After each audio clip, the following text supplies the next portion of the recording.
All righty, it is a Friday night hangout. We've got a great guest tonight. Look at that little big check back there. Let's have some fun tonight, people. Hope you got your drinks ready. We're going to have a great guest. We got Richard Fergola from Fergolicious BBQ on. Let's get this show started, shall we?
Hi, my name's Reagan Brazier of La Pasadena. You're watching the Soul Smoking Gooder Show.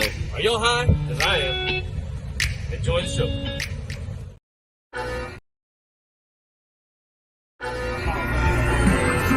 Hi, I'm Oscar Garcia, OG3 Barbecue, Harlingen, Texas, and you're watching the So Smoking Gooder Show.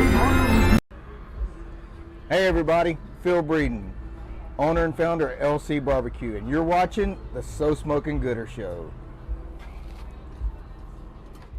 All righty then. What is up, everybody, on a Friday night? Yes, it's good to be back on Fridays. We normally do the show on Wednesday, and you know where to be. Normally I say, you know where to be. It's a Wednesday night, 8 o'clock, but it is a Friday night on 8 o'clock, and I'm damn glad you've joined us. Where are you watching from? What are you drinking?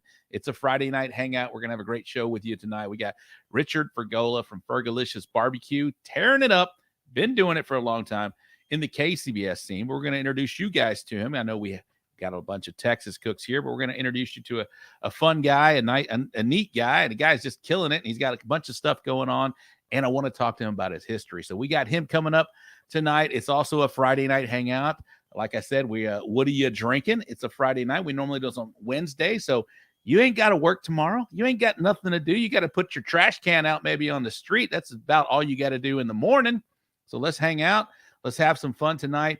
My name is Rob, and I'm coming to you from the Bullhorn headquarters in Cypress, Texas.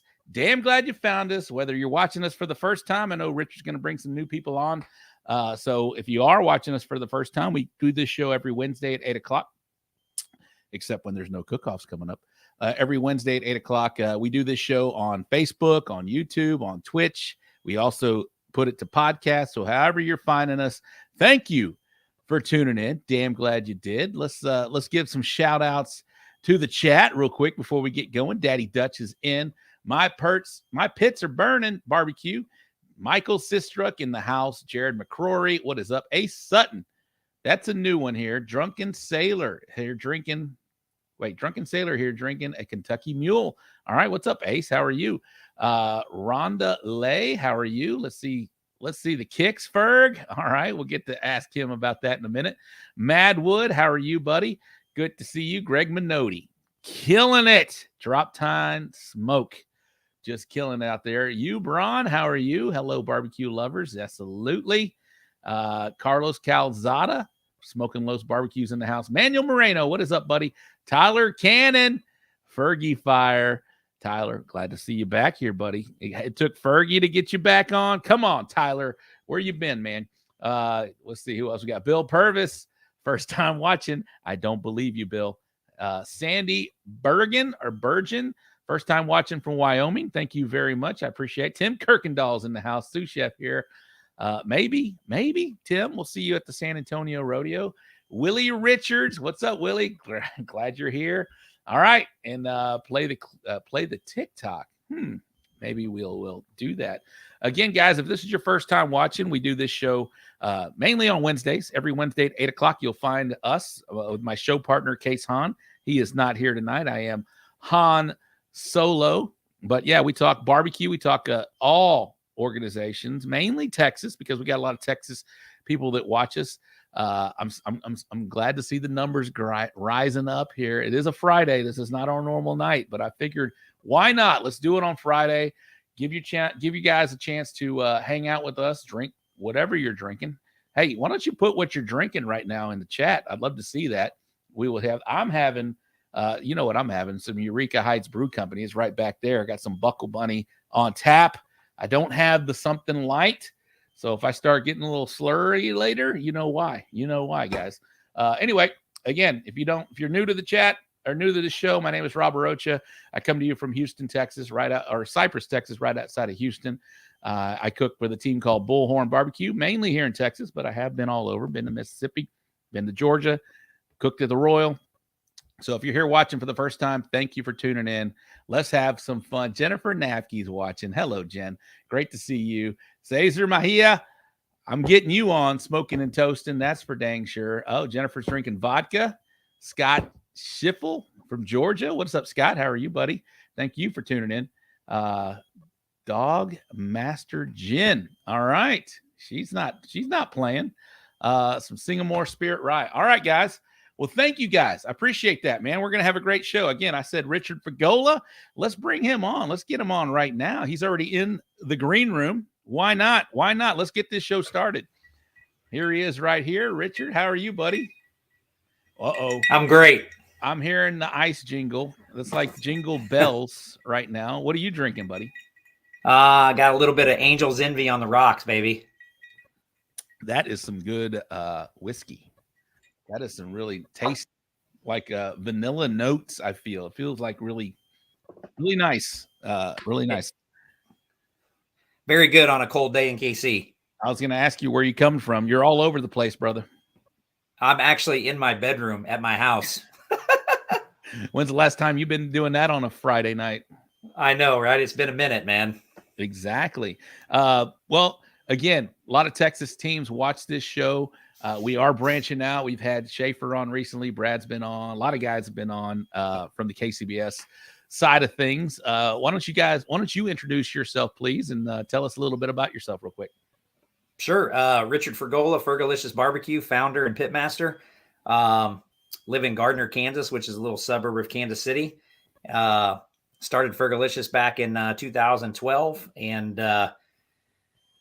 come a long way in those 10 years. And a lot of things have happened and blessed to have every one of them as a part of my journey. And it all brought me to this night to be on this show. Absolutely. That's a great way to start the show, brother. So we've known about you for a little while, guys that have just watched barbecue shows on TV. What was your first venture into that TV side of things? The very first TV show I did was Barbecue Pitmasters. That was on what was called Destination America. Did that show in 2014. Had Myron and Mo and Tuffy as the judges, and our counterparts that we competed against were Sugarfire, my really good friend Mike Johnson out of St. Louis, and of course, Hollywood Joe, TV Joe Pierce of Slaps Barbecue, which at the time we were on the show, it was called Squeal Like a Pig at the time. So that's kind of how Sugarfire and Slaps and Fergolicious all became to know each other, was, on that TV show filming in Tampa back in 2014. So then in 2017, got to be on Food Network for the first time on Chopped Grill Masters, and that was quite the experience. And then just recently we're on Barbecue USA with Michael Simon, which was probably my most favorite show to ever do. So that was awesome. Yeah, we just had an experience with Michael Simon down here in Texas. We'll get to that in a minute. But, man, 2 years in and you're already doing TV. How does that happen so quickly, man? For those people that know me and those that are watching that know me, I'm like an ankle biter. I'm like that guy that just keeps pushing and pushing and pushing. And we had actually applied for the show the year before, my wife and I, and didn't get the call. And then the next year, what's up, Billy? And there's Ace. I just got a Christmas present from him and his wife today. What's up, Manuel? You got fans, baby. You got fans. Yeah. Justin West. Yeah, there's Justin Hat Creek, baby. Yep. Yeah. Yep. And now I forgot what I was talking about, man. The bourbon's already hitting me. Your first, how you got on that first show. Oh, yeah. So then I love it. So let's go. It's a Friday so then my night, teammate at the time and I, we basically filmed an audition video in my garage with my phone and sent it into the network. I just happened to see it on social media that they were taking, auditions for Barbecue Pitmasters, and we were fans. My wife and I watched it all the time, and we sent it in. And long story short, it was New Year's Eve day. We were getting ready for hosting a party here at our house, and I was making my grandma's meatballs, and my hands are all, raw up with hamburger meat. And my phone rings. I couldn't answer it. I saw it was a New York phone number. I let it go to voicemail. And when I listened to the voicemail, it was the casting director asking us if we wanted to be on Barbecue Pitmasters. And so after I got up off the floor, my wife was taking a nap. She had a headache, and I came in and told her and called my teammate at the time. And we announced it to all our friends that night at our New Year's Eve party. It was pretty badass. So I was pretty wet behind the ears when I did that show. I was still learning. I mean, I was definitely green. But it did make things happen a lot faster. It really served as a catalyst in this barbecue journey, and I just had to be able to keep up. That's awesome. That's a great story about how to do that. And when you announced it at New Year's Eve, that's pretty cool. But let's back up real quick. What were you doing prior? I know. I did some research, Rich. I did some research. I know you were a high school and collegiate wrestling coach, right? Alongside a teacher. Tell me about that and kind of I have some questions about that, but talk about your backstory prior to getting into the barbecue, please. Yeah, I was a wrestler, started in 7th grade, tried out for basketball, got cut. And a funny story, a guy that was he was kind of like my bully. He was the guy that motivated me. I got cut from basketball and I got on the activity bus, and he had gone out for wrestling, and he said, "Hey, you need to come out for wrestling." And I knew why he wanted me to come out for wrestling, because he just wanted to beat up on me. And so I went home, asked my parents, and they're like, "Do it, man." My dad, I grew up in he's an Italian, and so everything was about being tough. And so I went out for wrestling, and the rest was freaking history, bro. I mean, I excelled very quickly. I picked up on it very quickly, and made varsity as a freshman, and went to state 3 times, was a state finalist as my senior year, and got a college scholarship, full paid. Nice. Unfortunately, when I was 19 years old, I was in Vegas wrestling in the U.S. Open and broke my neck. wrestling. So, Holy shit. yeah, that's exactly what I said when it happened. So unfortunately I couldn't wrestle anymore. And so I just transferred schools and started concentrating on my degree, which was at Emporia State here in Kansas, and ended up graduating with 2 degrees, one in special education, one in physical education, and started teaching in 1996. So I taught for 21 years, high school special education, and I was a high school and college wrestling coach for 17 or 18 of those years, won a national championship as a college coach in 2006. I've coached the Olympic team. You name it, dude. Wow. Yeah. I got to no spend idea. 11 days. Yeah. I got to spend 11 days in Colorado Springs, helping train the 2004 Olympic team, to go to Athens. And that was an experience. I got to take some of my athletes with me too, my high school athletes, and they got to train right alongside these dudes, just getting their asses handed to them on a daily basis by these grown ass men. But I'll tell you what, when they went back to their high school team, nobody could touch them, So, great experience. I thought wrestling was going to be my gig for the rest of my life. And, I just got to the point where, being a college head coach, and this is going to sound funny because we're all barbecue people here. I traveled all over the country, everywhere, all the time, either coaching or recruiting. So I was gone all the time, but our kids were little, and, I just didn't want to do that anymore. Cause it's a lot of work, man. If you want to win rings, bro, you got to be on that recruiting trail is no joke. So, I had the number 1 recruiting class in the country, non-Division I twice, which means in Division II, Division III, NAIA, and JUCO, I out-recruited every school in the country twice. One of those classes would have been the 10th best recruiting class in Division I wrestling. So I was pretty good at that. And I enjoyed it. I always kind of referred to it as being on the playground in elementary school and picking your teams for tag. And that's kind of what it was like recruiting a national championship caliber wrestling team. So I just didn't want to do that anymore. I wanted to come home, and teaching for 21 years, it started to take its toll. And I was an administrator for 2 of those years. So I was a principal as well. I got the barbecue bug, bro, and it was over. What introduced you to barbecue? How did that happen after, that's pretty amazing. My wife is also she has a background in special education. Now she's a dyslexia specialist, but I know the challenges that you guys have on as far as that. And then on top of that, you're leaving that and doing some wrestling at an elite level. You were busy, man. You were a busy guy.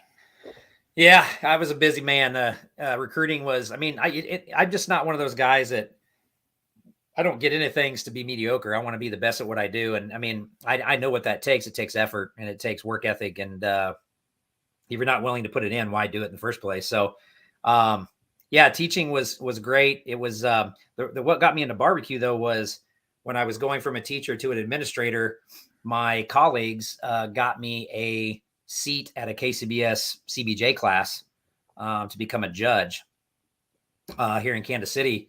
And I had went to that and my mind was blown. And I was like, this is some cool ass shit right here, man. This is awesome. Like dudes show up and got all these big rigs and these trailers and they get to cook barbecue for money. I'm like, where do I sign up at? And after taking the judging class and becoming a CBJ for KCBS, I started going to some contests just to watch and just to kind of walk around. And when you live in Kansas City, you don't have to go very far to do that. Nope. Right.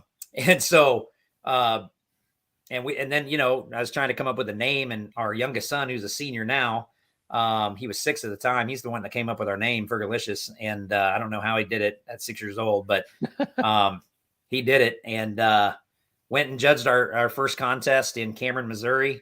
And I was just like, this is so cool, man. I think I did about 5 comps judging. And then I cooked my first one actually in my hometown of Topeka, Kansas in 2012. Smoke on the Water, and that was the first comp I ever did, and I was hooked. How'd you do with that first contest?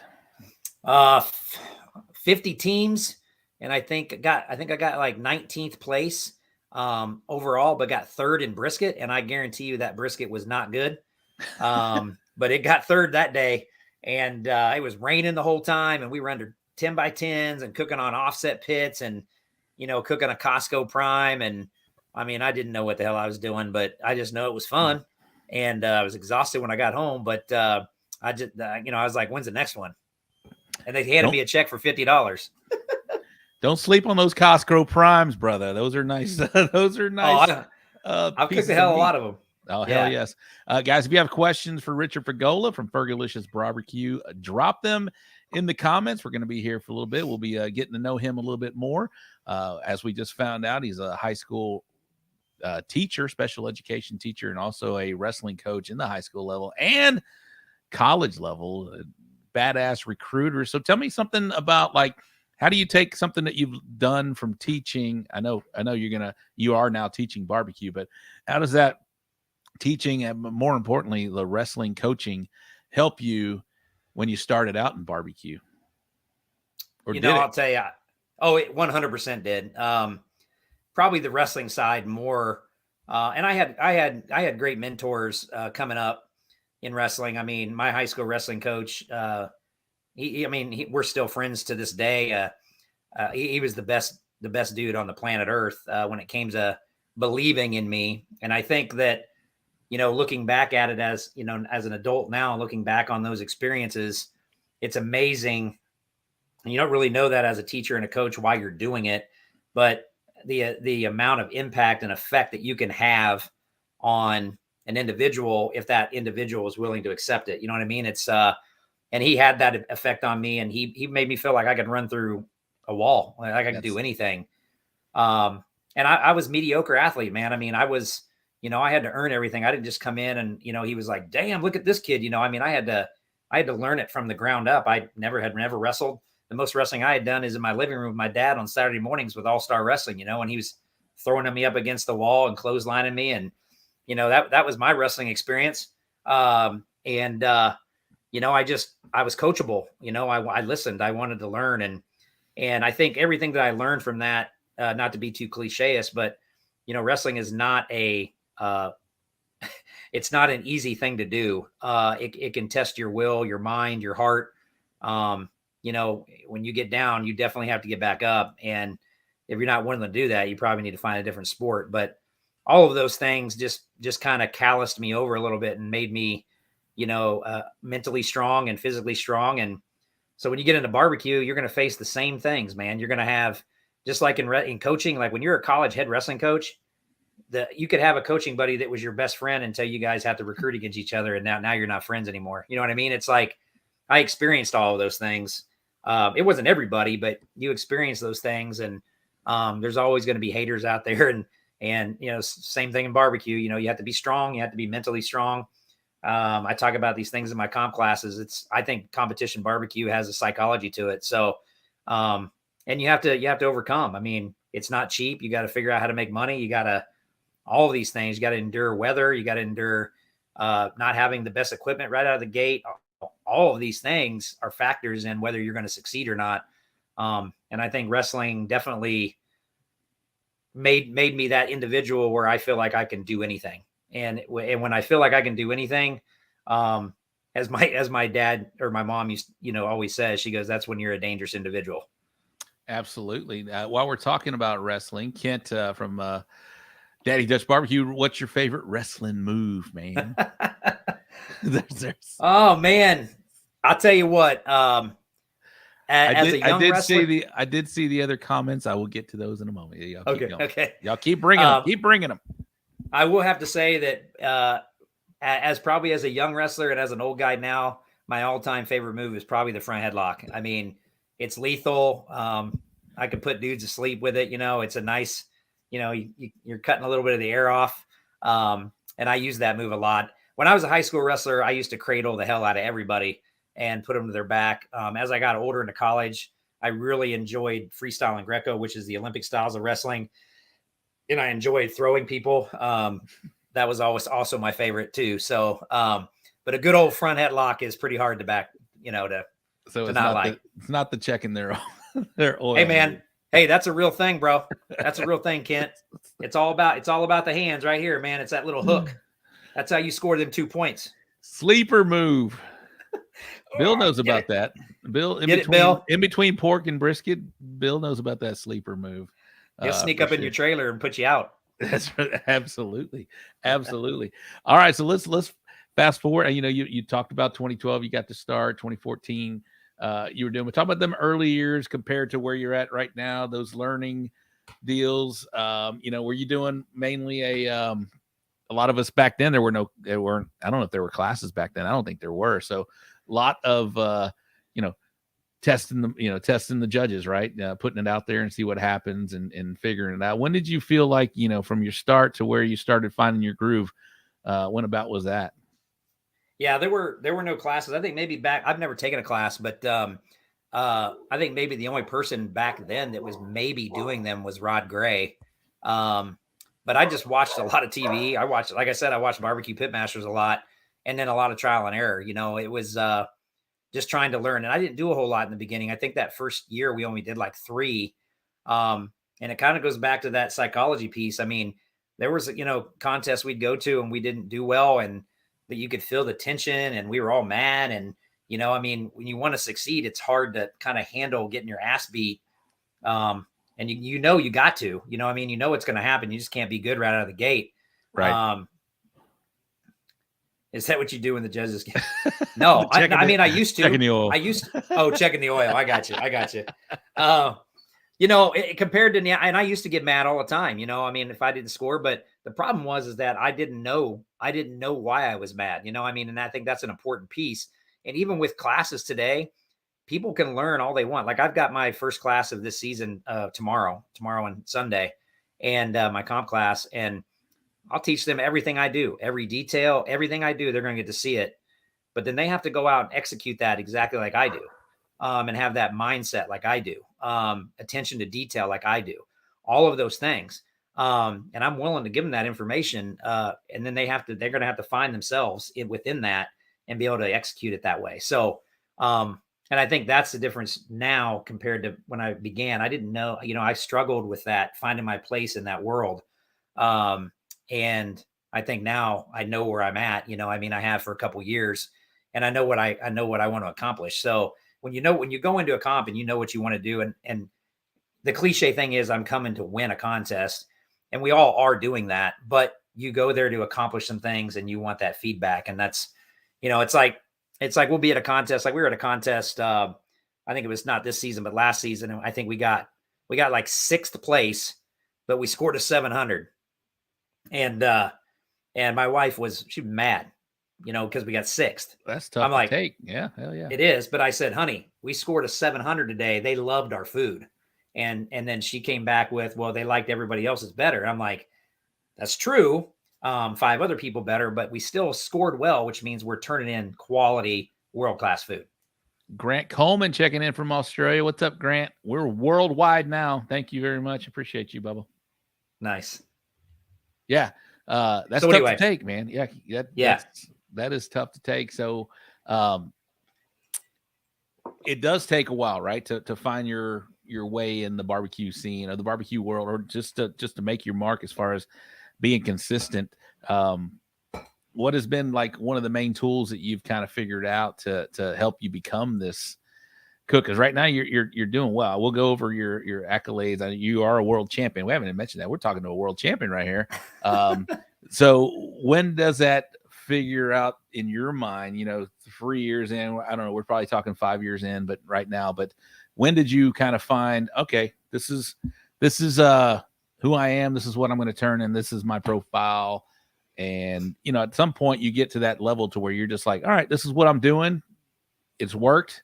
This is what's working. You tweak here and there, but you just kind of be who you are, right? And this, you turn in your food and consistently, and you do your processes consistently.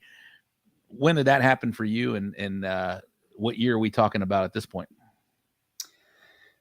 I think probably the year that we actually started scoring and realizing that we had the ability to do it was probably in 2015 when we won our first GC.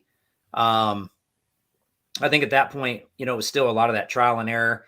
I think once you realize that this game is all about tenderness and not necessarily all about flavor profiles, I think that's when your mind switches over and the things that you concentrate on are a little different.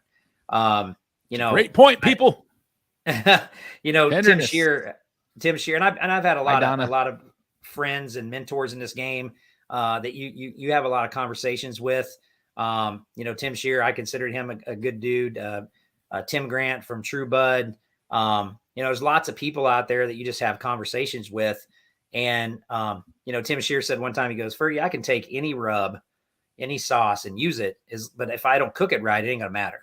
And so, once you understand that and what that feels like and what that looks like and all of those things, and when you need to make adjustments, and when you understand all those pieces, I think that's when the light goes on and you understand how to approach each weekend. That was probably around that 2015, 2016 season.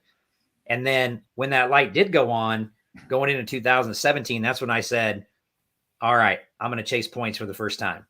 And I was still a full-time high school teacher and a coach at this time. I wasn't coaching at that time, no. But I cooked 37 contests that year. Wow.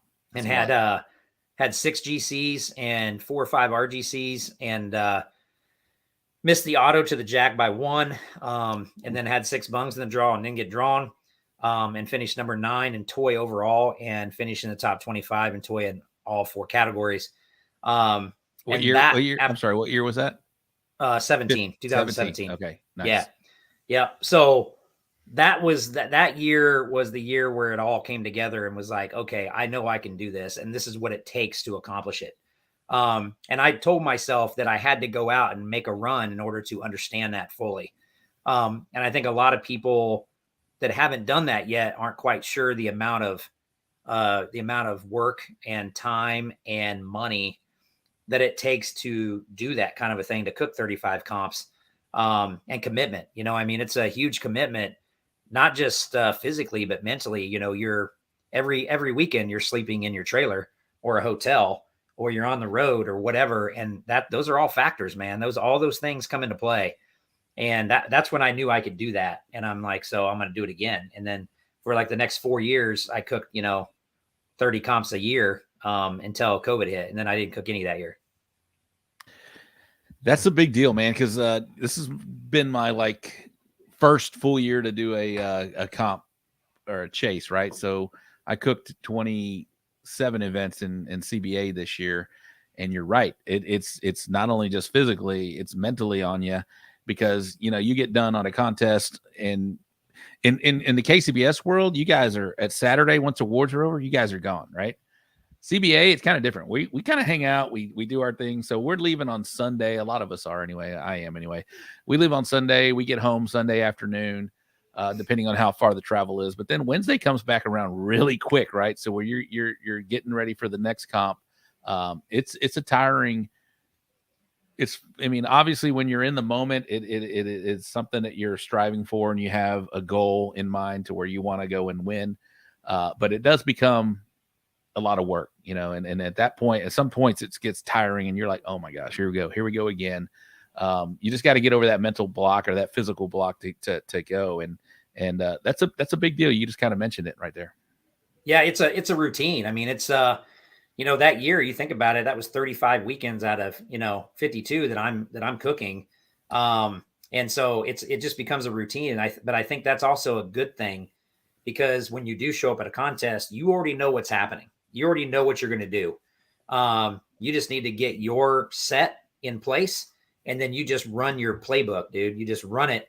And you can tell when you're watching other teams that don't have that in play. Like, you can stand on the porch of your trailer and look around, and you can see the teams that don't have a playbook, that don't have a plan, and they're going to struggle. They're going to struggle to know what's coming up next. When you know what's coming up next and it's all up in your head, I used to have the schedule on the wall in my trailer, but I've done it so many times now. It's just up here. I just know what I'm going to do when I get there. And when you do that, you're stress-free, you're relaxed, you're concentrating on what you're there to do. And that's to execute your plan at the highest ability that you can. And when you do that, you're putting yourself in a position to be consistent and to be consistently good. And that's what I try to do every weekend. And, it's hard to explain in a class, or even when I'm having a conversation. My wife understands it better now than in the past, but she was always, would always wonder why I'm so obsessed with what I'm doing. And because you mentioned Wednesday comes around fast, for me, It's when I get home. So like if I got a contest the next weekend, that Sunday I'm unloading, I'm cleaning, I'm reloading, and I have everything happening throughout the week so that when I leave, it's stress free. I just get in the truck and go. And I just, like I said, I just run my set. And if you can do that and you can not let it wear you down and you can keep up, you can be really good. So yeah, you're right. Day one, Donna, it is almost like it is exactly like that. I mean, we're professional barbecue cooks, and guys that play in the NBA, the NFL, they don't just sit at home on Monday and Tuesday night and watch their favorite, watch Tulsa King or Yellowstone or whatever. They're training, they're working, they're getting ready all the time. And if you want to be at this level, you got to do the same thing. Peter's in the first place stake at the World Food Champions. Exactly. Put those systems in place. Day one, Donna, thank you for tuning in from the Twitch. I know we got some Twitch people in there. They're shopping for meats. Yes, it's a process. And you kind of mentioned, the guys that you mentioned, you can kind of look around, see who's in it and maybe who's kind of lost at the moment. And the guys they're in it are probably don't look like they're doing anything. It's just because they know what's coming. Yeah. They know what they're just chilling. They know what they've done. They know what's up next. And it's definitely, for me, it's definitely been a process to where I used to cook once a month, right? Or once every 3 weeks. And then you would just forget little things or 2 or 3 things that would just hurt you each and every week.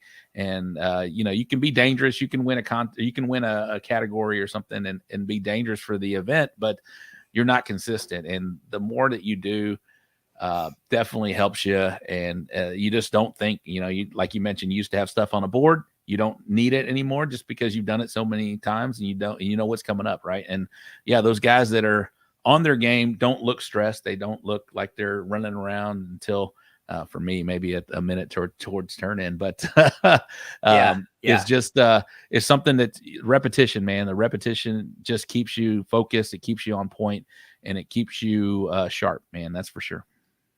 Yeah. It's, and you hit the nail on the head, dude. And, it's like, I got a class. I've always done my competition classes as a 1-day thing. This year I'm changing it up. I'm just going to run it like a comp. So it'll be a 2-day. So I've got one this weekend. I've got one in January. So I did it on purpose because now I'm going to get 2 times to run back through my routine again. And then I'm going to hit my first comp. My first comp's at the end of January, beginning of February in Florida. And so that way I'll be warmed up. And, when you get there, like you said, that year I cooked 37 contests. If I took 1 weekend off in between there, and I went to the next comp after that, it felt like I'd been gone for a month. Right. It's just like, I need to stay in that rhythm, stay in that, because then you just get hot. And when you get hot, you can show up at contests and just consistently be in that top 3, bang, bang, bang, bang, bang. So we got some questions and we'll keep going with Richard here in just a minute. We're from Fergolicious BBQ. Thanks for coming on the show for the first time for the So Smoking Gooder show.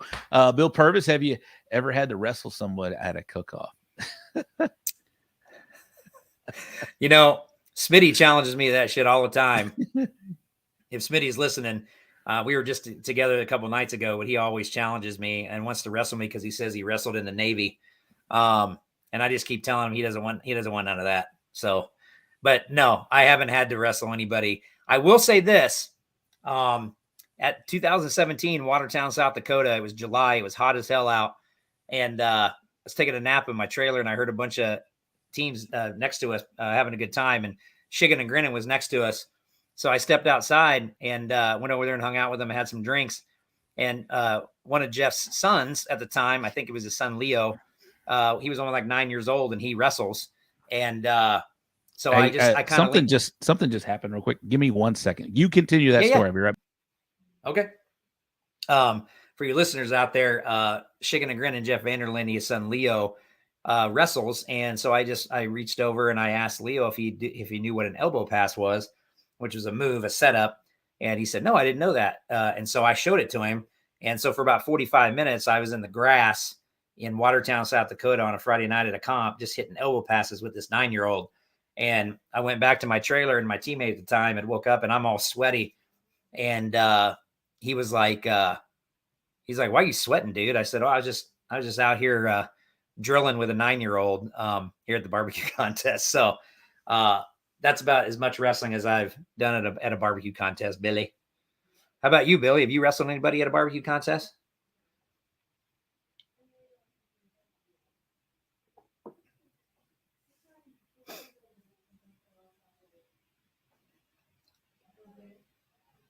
Hope he's okay.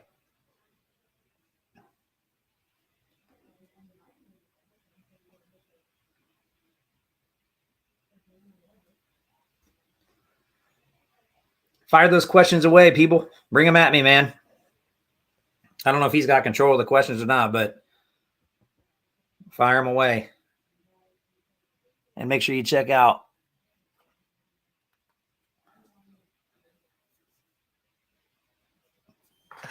All right. Sorry about that. All good. Nothing. Okay. Major. All right. All right. I didn't. Everything good right there? Yeah, I didn't hear the last part. What were you talking about just a second ago so I can catch up? Oh, I was talking about I ended up going out there with Jeff Vanderlindy's son, who's 9 years old. He's a wrestler. And I asked him if he knew what an elbow pass was, and he didn't know. So I showed him. And so for the next 45 minutes, me and this 9-year-old are just drilling in the grass. And I went back to my trailer, and my teammate at the time, he said, "What are you so sweaty for?" And I said, "I was just out here working out with a 9-year-old in the grass." So and then I just asked Billy if he's ever wrestled anybody at a contest. He hasn't answered. Oh yeah. I don't think Bill has wrestled anybody at a contest. Here's another one. Ace Sutton, Fergie, are your comp classes full? You said you have one here, and then I know we'll talk about the one you got coming up at the end of next month with Chris Webb from Bushmaster Q. Anything else we should watch out for in the near future, seasoning wise, sir? All of my comp classes are not full yet. The January and February ones are getting close. So there are still seats open at fergolicious.barbecue.com. As far as any new seasonings, no new rubs at the time. We're talking about some other products and some other things kind of behind the scenes with Fergolicious. Some changes maybe.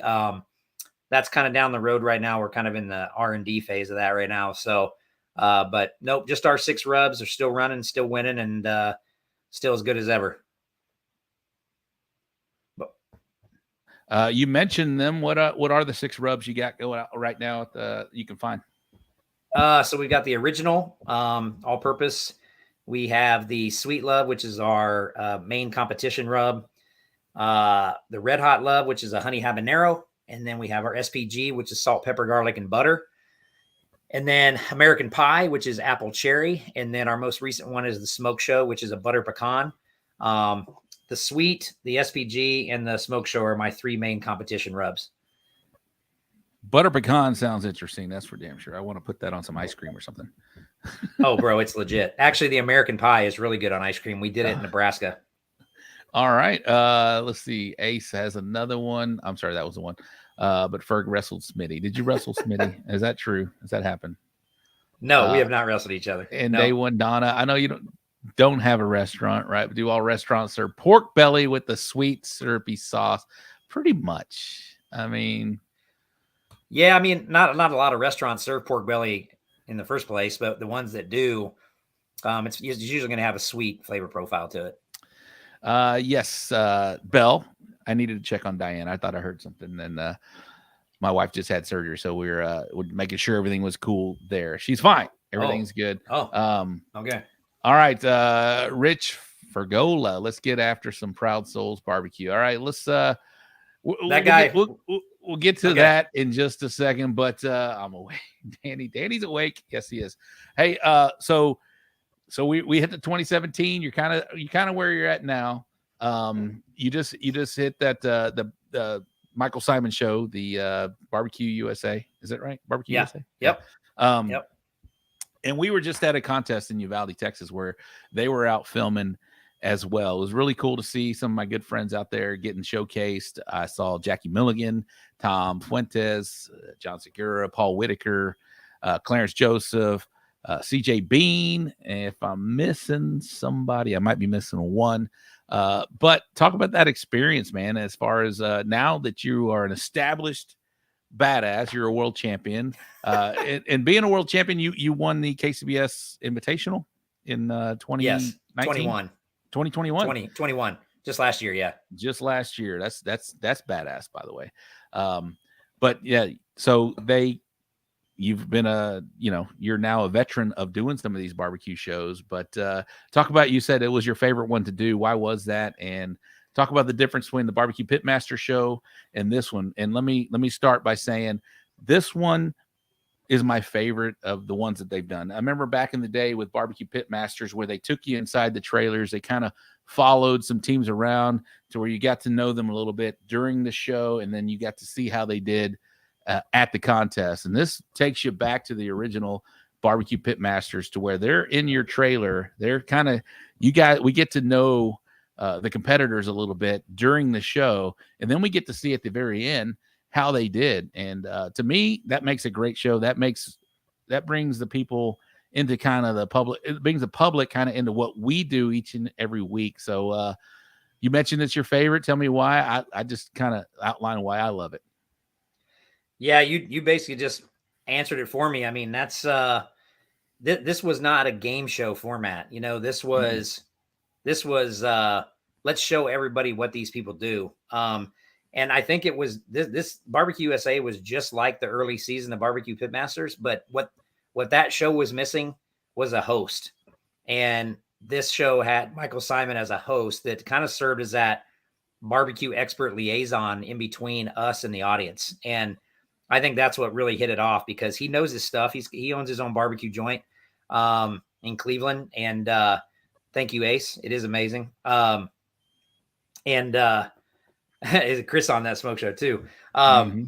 He just did a fantastic job of connecting with us, immediately establishing rapport with us. And when you watch the show, you can see it. I mean, you can feel it. The way he's interacting with us, we had a great time. And we just got to do what we do. It wasn't some special format. It wasn't, just be yourself and cook barbecue. And that's what we did.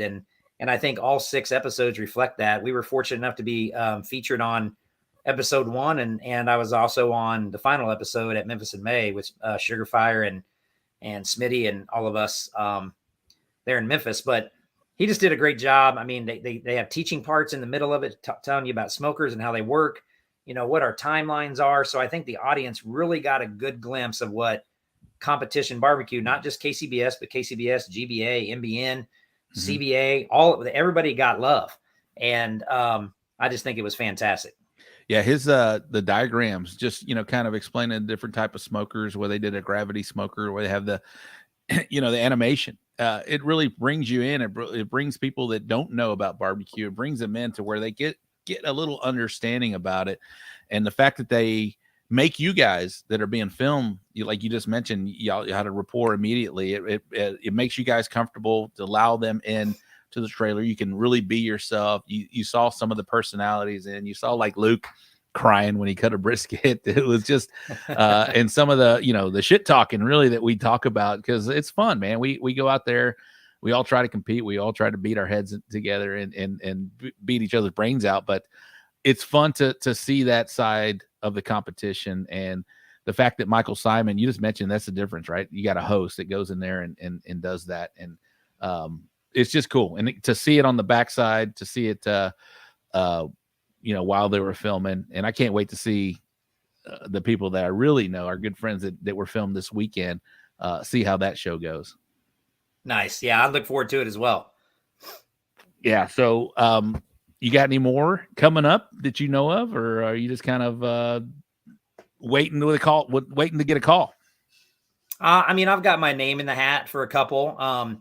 But there's one thing about these TV shows, man. They're not just going to all say yes. They're looking for the right set of characters, the right set of people to put together to, get the best ratings they can.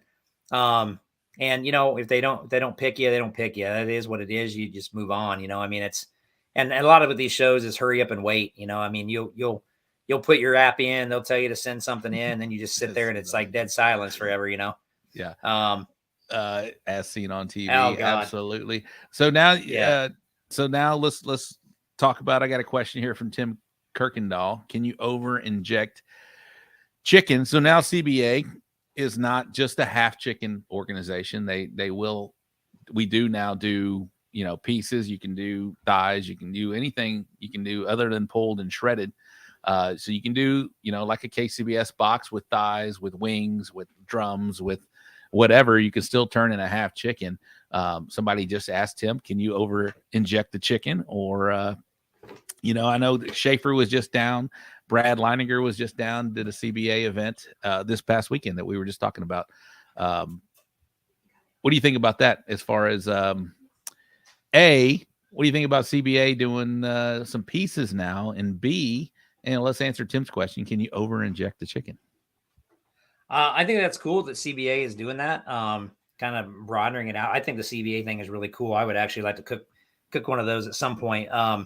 As far as over injecting, I think you can over inject anything. I mean, it's just like smoke. This is just my opinion. Meat can only take on so much smoke, and anything past that, you're going past what you're striving for. And as we know, we're all striving for that color. And so, can I over smoke a pork butt in competition? Yeah. If I'm cooking at home, I can probably push it a little further than what I would do at a comp. But, I think that chicken thigh is only going to take on so much liquid, man. And you got to know where to cut that off at, so that you can not only have the moisture and the flavor, but you're just not overdoing it. And all that injection, some of that injection has phosphates in it, and you don't want to put too much of that in there because you don't want everything just kind of falling apart, which it can do if you overdo that. That's another part, is understanding your amounts, your measurements with different injections and how they work and all that kind of stuff. So, I knew a guy one time that put his chicken thighs in a brine and he forgot. So normally they brine for like 4 hours, and I think they were in there for like 8. And when he took them out, they were just mush. They hadn't even been cooked yet, but they had taken on so much of that liquid in that brine that they were just squishy. You know what I mean? And they were just weird. I'm like, you can't cook those.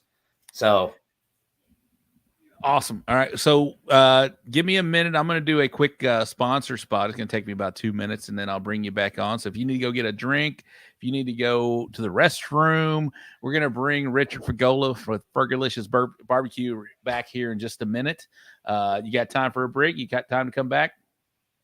Oh, absolutely. It's Friday night. What else we got to go right now? There's no contest right now. We got nothing to prep. We got nothing to inject. We got nothing to wake up for that early. I guess, if you guys got to get your trash out, that's what I got to do tonight. All right. So we'll bring Richard back here in just a minute. I'm going to drop him down, and we'll do our little sponsor spot, guys. Here we go. All right. Well, that is Richard Fergola. I hope you guys are enjoying that right now. We will do an after show after Richard. Probably have Richard join us for that after show, because he's we'll get to talking a little bit more about what's going on with him. He's got some new ventures coming out. We'll talk about that here in just a second. But for now, let me get my overlay real quick, and we'll talk about some of these. Where are we at? Oh my gosh, here we go. Where are we at? I got so much stuff going on right here, guys. Give me just a second, and I'm going to give you this real quick. This is Bill Purvis with Chicken Fried Barbecue, and you're watching the So Smoking Good Show. Boom. There you go. There's Bill Purvis, and I'm Ira Green from Kingsbury, Texas with Flying G Barbecue. You're watching live on the Smoking Gooder Show. So Smoking Gooder Show. I fucked that all up. Ira Green with Flying G Barbecue from Kingsbury, Texas, watching live. Ira Green with Flying G Barbecue from Kingsbury, Texas, and you're watching the So Smoking Gooder Show. Absolutely. Thank you, Ira Green from Kingsbury, Texas. Ira was just on the comments earlier today. I like seeing that. That was fun to watch, Ira. You keep it up, buddy. That was good. All right, let's go. Let's do our sponsor spot. You guys know I'm wearing my RecTech shirt tonight. You all know that. I'm a big RecTech supporter. RecTech, if you're in the pellet market grill, there's none better than RecTech. You can check them out at rectech.com. They've got a lot of specials going on right now for the holidays. Cosmo's Q products. I'm a proud Team Cosmo member. You guys can find all of his products. I tell you what, that cherry apple habanero has been killing it for me right now in pork and in ribs. So if you guys want to get you a hold of that, it's hard to get right now, just saying. But you can contact Cosmos Q Products. We just had it last weekend, the Uvalde, the Briscoe Ranch Cook-Off at the Crossroads. 147 teams made the trip to Uvalde, Texas to support that great community. It was a great event. Shout out to Daniel Ramirez with Coming In Hot and Mike Reyes with What You Smoking. We'll go over them in the in the Bull Printing Wraps and Graphics wrap-up recap. Texas Oil Dust with a big 12th place chicken out at the Briscoe Ranch Cook-Off at the Crossroads. You guys can find Texas Oil Dust at texasoildust.com. You know, I'm drinking some Eureka Heights Brew Company right now, some Buckle Bunny. I don't have the something light. However, the Buckle Bunny is just fine. How about Case's Texas Pepper Jelly? Case is the biggest brand ambassador you can find. They have lots of sauces, rubs, and not injections. They got sauces, rubs, and glazes. There you go. You can find all that at the barbecue store in Hempstead. The barbecue store is hashtag where you go to win. We have the Summer Moreno, Texas Farm Bureau Insurance Company. She can insure all of your barbecue products, your smokers, and including up to your life. So get with Summer Moreno with the Texas Farm Bureau Insurance Company. She can do all of that. If you guys aren't using Texas Original Charcoal, I know Richard's not a fan of Texas Original Charcoal, but I am. You can check that out right now. If you see me at a contest, you can find us at Texas Original Charcoal. Got it right here. You can find that. Come check it out. I got the lump and I have the charcoal briquettes. You can find me at the next contest I'll be at is in Seguin for the CBA championship. We'll find that. You can find LC barbecue products. You can also find that at the barbecue store in Hempstead. Excuse me, I have something on my mind over here. And you can find all this at the Bull Printing Wraps and Graphics wrap-up recap. We'll have them up here in just a minute. We have the Danny Dietz Memorial Classic. They have a big announcement coming up on the So Smoking Gooder Show next week on the 21st. You can find out what's going on new with the Danny Dietz Memorial Classic. And then we have Clark Compression and Components. You can find all of your oil and gas compression needs at Clark Compression and Components. Thank you guys for supporting the So Smoking Gooder Show. I appreciate you guys. Sorry about that. I have something going on right over here that's kind of throwing my mind off. So anyway, thank you guys for tuning in. We have Richard who'll be coming back here in just a minute, but I'm going to take just a quick moment and I will be right back. Please don't go anywhere. I have to check on something. I'll be right back. I'm going to put this 3-minute timer on, but I'll be back before 3 minutes.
All right, I did have to take the full 3 minutes. Thank you guys for tuning in, and thank you guys for sticking with us through the break.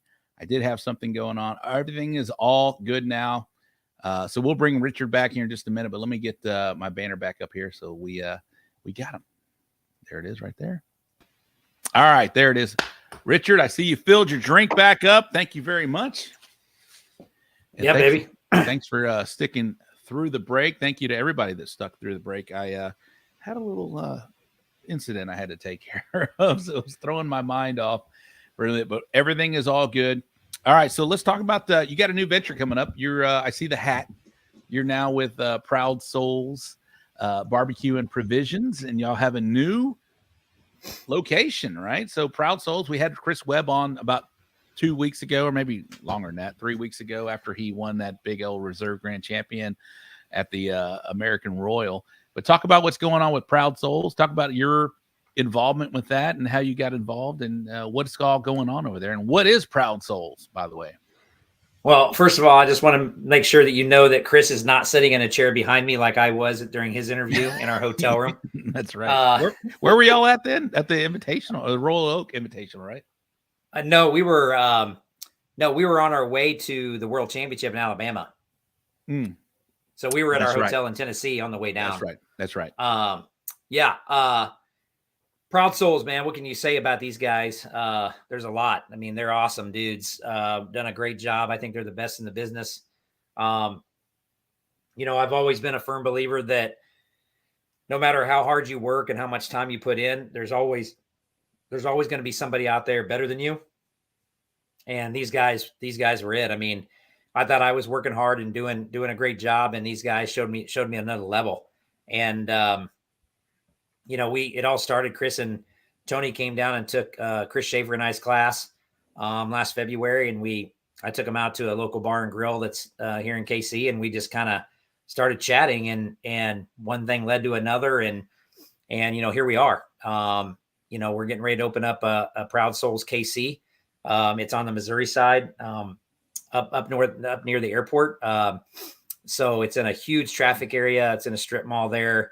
We're really excited. That area is kind of growing, and it's very, very well populated up in that area. So we're getting closer. We're almost there, getting close to opening this thing up. It's been a long. We saw this place for the first time in April, and we've been on it ever since. And it's taken shape, and things are starting to come together. And next week's going to be a very, very busy week with things coming in, and we're bringing our first truck out of inventory and all of these things, getting our POS set up. And I'm just grateful to be a part of the team. I mean, these guys are doing it right. When you're running a barbecue store, these guys know how to do it. Not just a barbecue store. They just know how to run a business very well. And the cool thing about it is they're also barbecue cooks, just like me. So I think that's what makes this relationship really good and they were very adamant about this when they hired me. They're like, Ferg, we want you to be you. We want you to do what you do best, excel at it, and be a part of our team. And I got emotional when that happened because, they want me to do what I do best. And I think that's an important part of leadership is when you put people in positions to be successful and do what they do and not try to make them be something they're not. So these guys are very, very good at that. And I'm just happy to be part of the team. So you're going to be at the north side, on the Missouri side of Kansas City, which is just odd to me that Kansas has two. The city is on the state line of two states of Kansas and Missouri. But I am familiar with Kansas City. So you're going to be on the north side, on the Missouri side near the airport.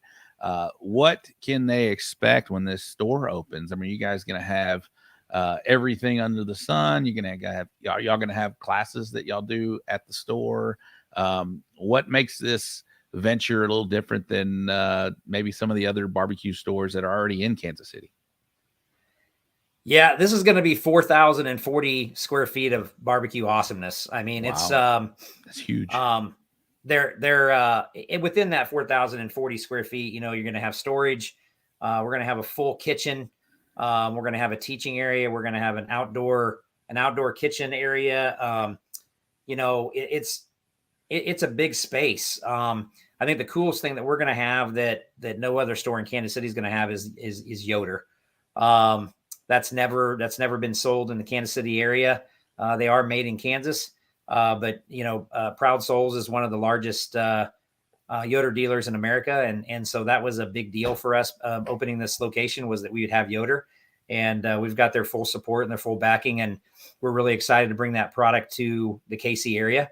But just all the little details that go into this, putting this store together.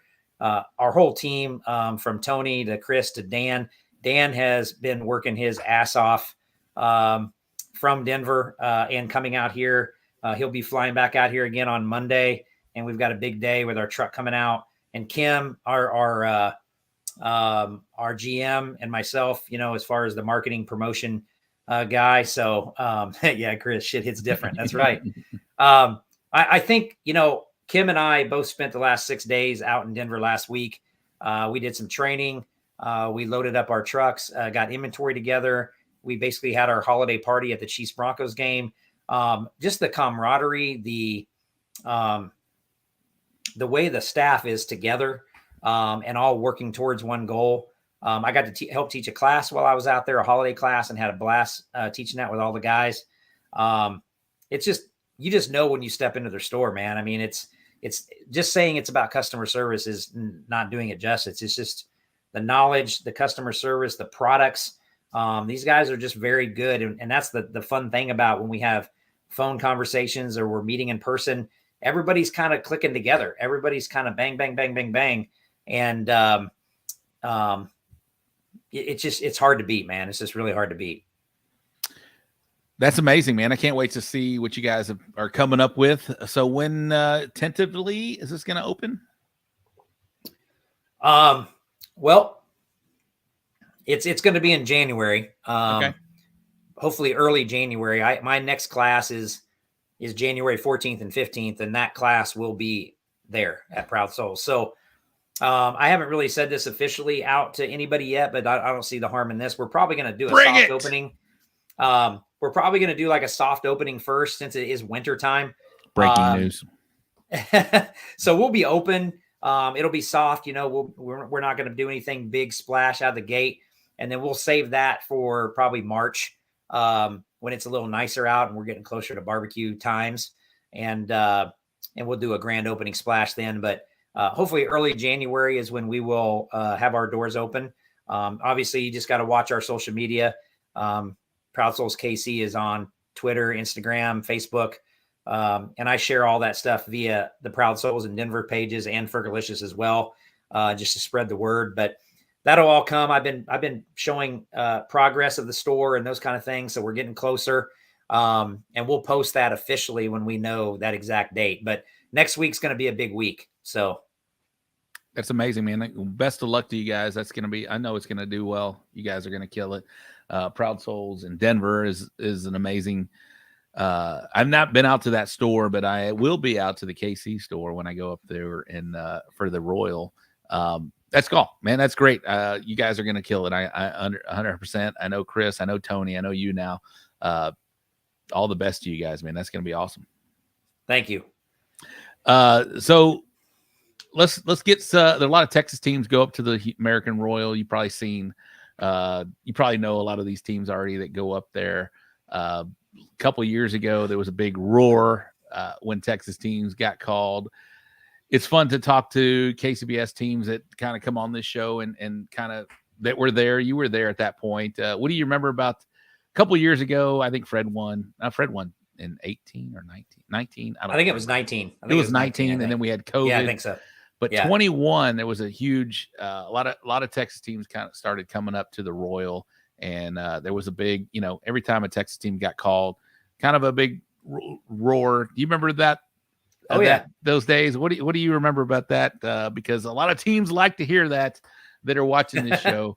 But what do you think about the teams that are now? It's becoming more. It's not becoming so much a KCBS event. It is a KCBS event. Obviously, it's the American Royal. But a lot of Texas teams are now coming up, and a lot of teams from all over the country are now have always come up. But it just seems like it's just growing. It's people say the sport is dying. I don't see it that way. But just from the amount of teams that are now coming up and go into that, because it's the biggest contest in the world, the KCBS the American Royal KCBS event. But what do you remember about that? And what do you think about all these Texas teams kind of putting their, dipping their toe in the water there?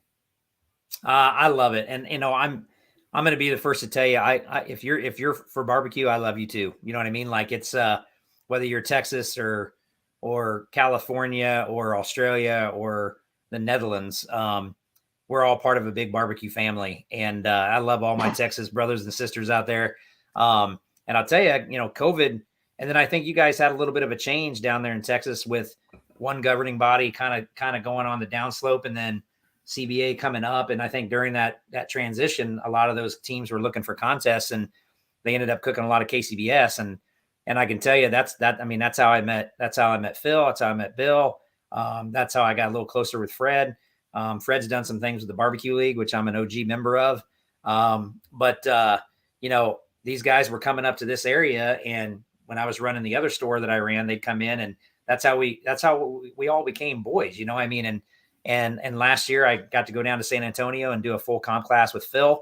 Him and I did that. We had a blast. Whenever I'm at contests and I see all my Texas friends, I love it. It's like Bill just typed up there, barbecue fam. I love it. It's these guys are our brothers and sisters in arms. And when I see them, I get a little emotional, especially like the Royal, like you mentioned. I see teams of the Royal that I don't necessarily get to see all the time. Now I see a lot because I travel all over the country, but the Royal is that one where we all get to see each other, and we just get so excited to see each other.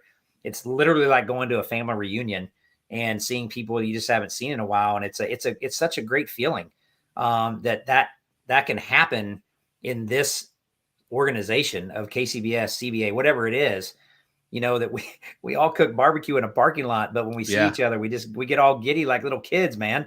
I mean, it's and I love it. Like, I can't wait. Chris and I are going down to Florida at the end of next month and cooking 2 KCBS events down there. And I can't wait to get down there and see the barbecue fam. And I'm already seeing all these people that are going down to cook it. And I guarantee they're thinking the same thing, man. I mean, we're going to get down to Florida. It's going to be nice, and we're going to kick this season off. And I'm pretty excited about it. It does feel like the boundaries are going away. There's no more boundaries anymore. There's no more. If you cook barbecue, you cook barbecue, right? Depending on wherever you cook it, it is fun to go like to that one event in Kansas City to where everybody comes, and it is a family reunion to where everybody goes. And it seems like, I don't know if the boundaries is the right word, but it just seems like the walls are kind of just gone now. And it's just, we're all barbecue family. We're all barbecue cookers. We may cook different sanctioning bodies regularly, but we all can go into any other venue or events and just have a great time, man. I had a great time going. I was with you at the Shawnee, Oklahoma or Kansas one. It was just fun, man. And getting to know all these other cookers from different parts of the country is really kind of one of the most fun things that I've done in barbecue, right? Is getting to meet some other people from around the country, man. It's just this sport allows families and people to go out there and have a great time and just have some good, clean fun, man. I love it. And getting to meet people like you and Chris and people from all over the country is amazing. It's fantastic. Yeah. And you beat me in Shawnee, Kansas too, by the way. I had a good day. Just so everybody here knows that. He got third and I got sixth, I think. My first 700, only 700, yeah, by the way. And I had like a 699, I think, and got sixth. But it was another one of those days. No, you're absolutely right. You mentioned in your commercial there that I didn't like Texas Original. I am sponsored by Royal Oak Charcoal, but I love me some Joey Machado. Him and I like to talk about, PR and marketing and stuff like that. It's always fun to bounce ideas off each other. And Joey and I really only get to see each other when we're at like festivals like the KC Barbecue Fest or those kind of events. I don't see him at a lot of comps. But Grant may be at the CBA. We'll talk about that in a minute.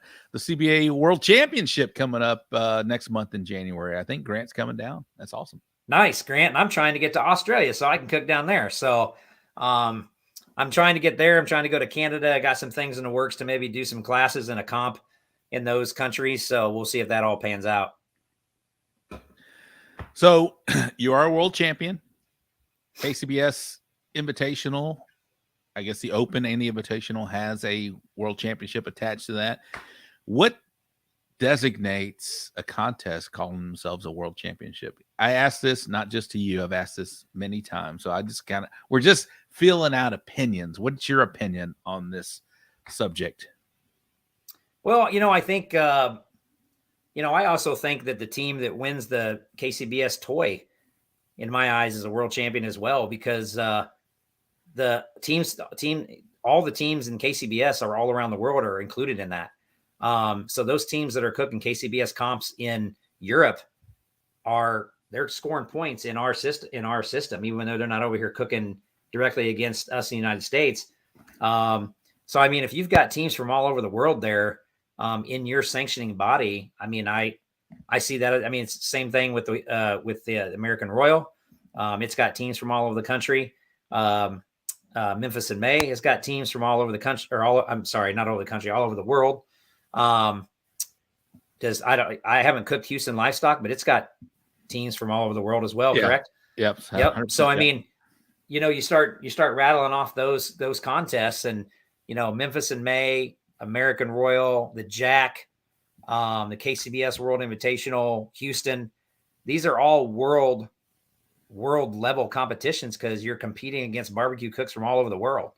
And I think that's where they get the, the name of the contest I won is the KCBS World Invitational. So it's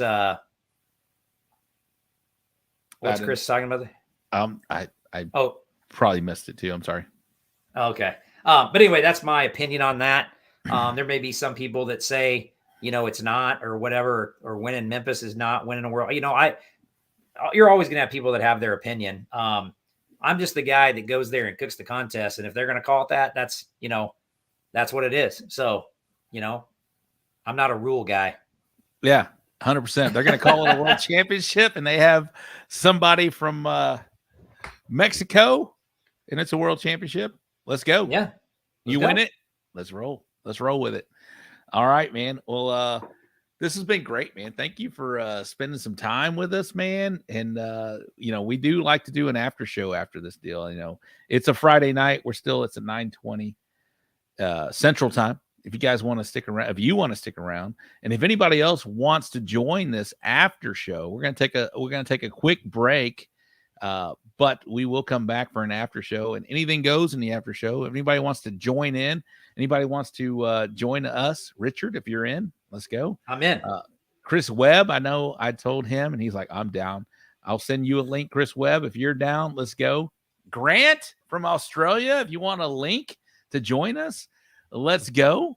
But yeah, we're going to wrap this show up, but then we'll have the after show here in just a minute because it is a Friday night. We ain't got nothing to do. We got nowhere to be. We got nothing to inject, nothing to prep for tomorrow. But hey, Richard, thank you very much for coming in on the show, man. This is awesome. All right, Chris is in. He's at thank you. LFG. Yeah, there he is.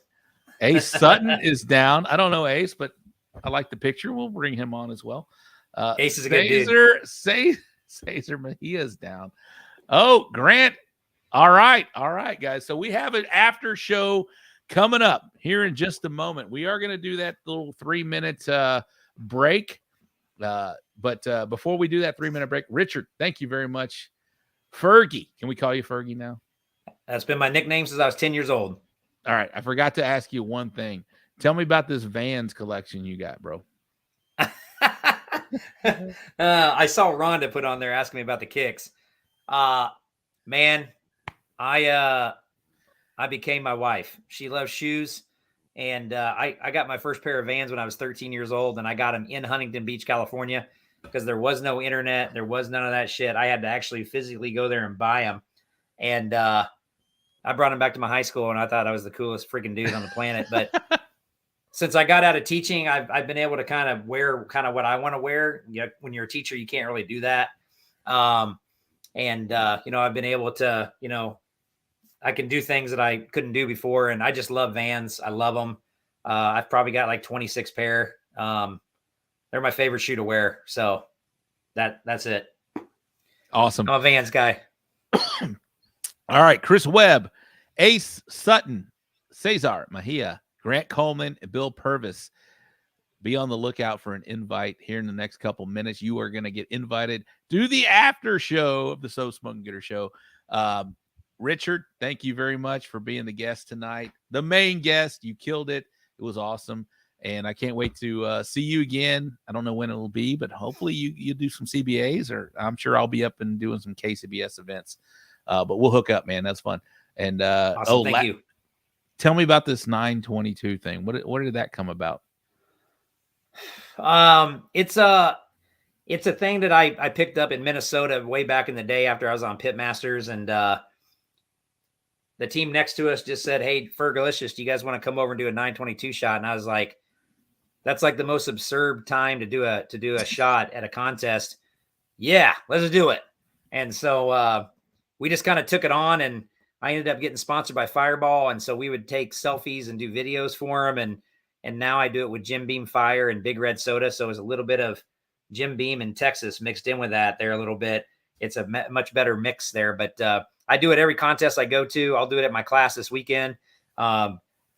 It's my favorite time at a barbecue contest. My favorite time because everybody is there that can make it. And I try to high five everybody I can and tell them good luck at the contest. And when the 922 happens, man, I'm ready to go, bro. I got my juice in me, and I cracked my first beer, and it's go time, baby. So I love it. See, now you got me all jacked up, man. All right, good. I'm glad. All right, so guys, we are not ending this show. However, I am going to play the outro because whenever I do put this to podcast, this is going to end the show. Don't go anywhere. Do not go anywhere. We're going to have a 6-minute break, and we're going to come back at about 9:32, and we're going to have the after show. But hey, shout out to Richard Fergola from Fergolicious BBQ. Thank you for coming on the show. You were awesome, man. This is amazing. Had a great time hanging out with you. But don't go anywhere. Stick around, Richard. We're going to have this after show in just a minute. But all right, guys, that's going to wrap up the show for tonight. Thank you to Richard Fergola from Fergolicious BBQ. You can catch him tonight on the after show. We're not going anywhere, but this ends the So Smoking Gooder Show portion of the show. All right, guys, thank you all for tuning in. We'll see you next time. All right, that's going to wrap up that. That'll be the podcast portion. Guys, don't go anywhere. We're going to have that 3-minute timer, maybe 2 3-minute timers, and then we're going to have Chris Webb, Bill Purvis, Willie Richards, Cesar, Grant, Ace, Chris. Y'all stick around. I'm going to send y'all an invite, and we'll have the after show here in just a moment. All right. Let's do this. Here we go. Boom.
All right, guys, we got one more 3-minute break because I got to use the restroom, and then we will start this after show. Here we go.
This is Bill Purvis with Chicken Fried Barbecue, and you're watching the So Smoking Gooder Show.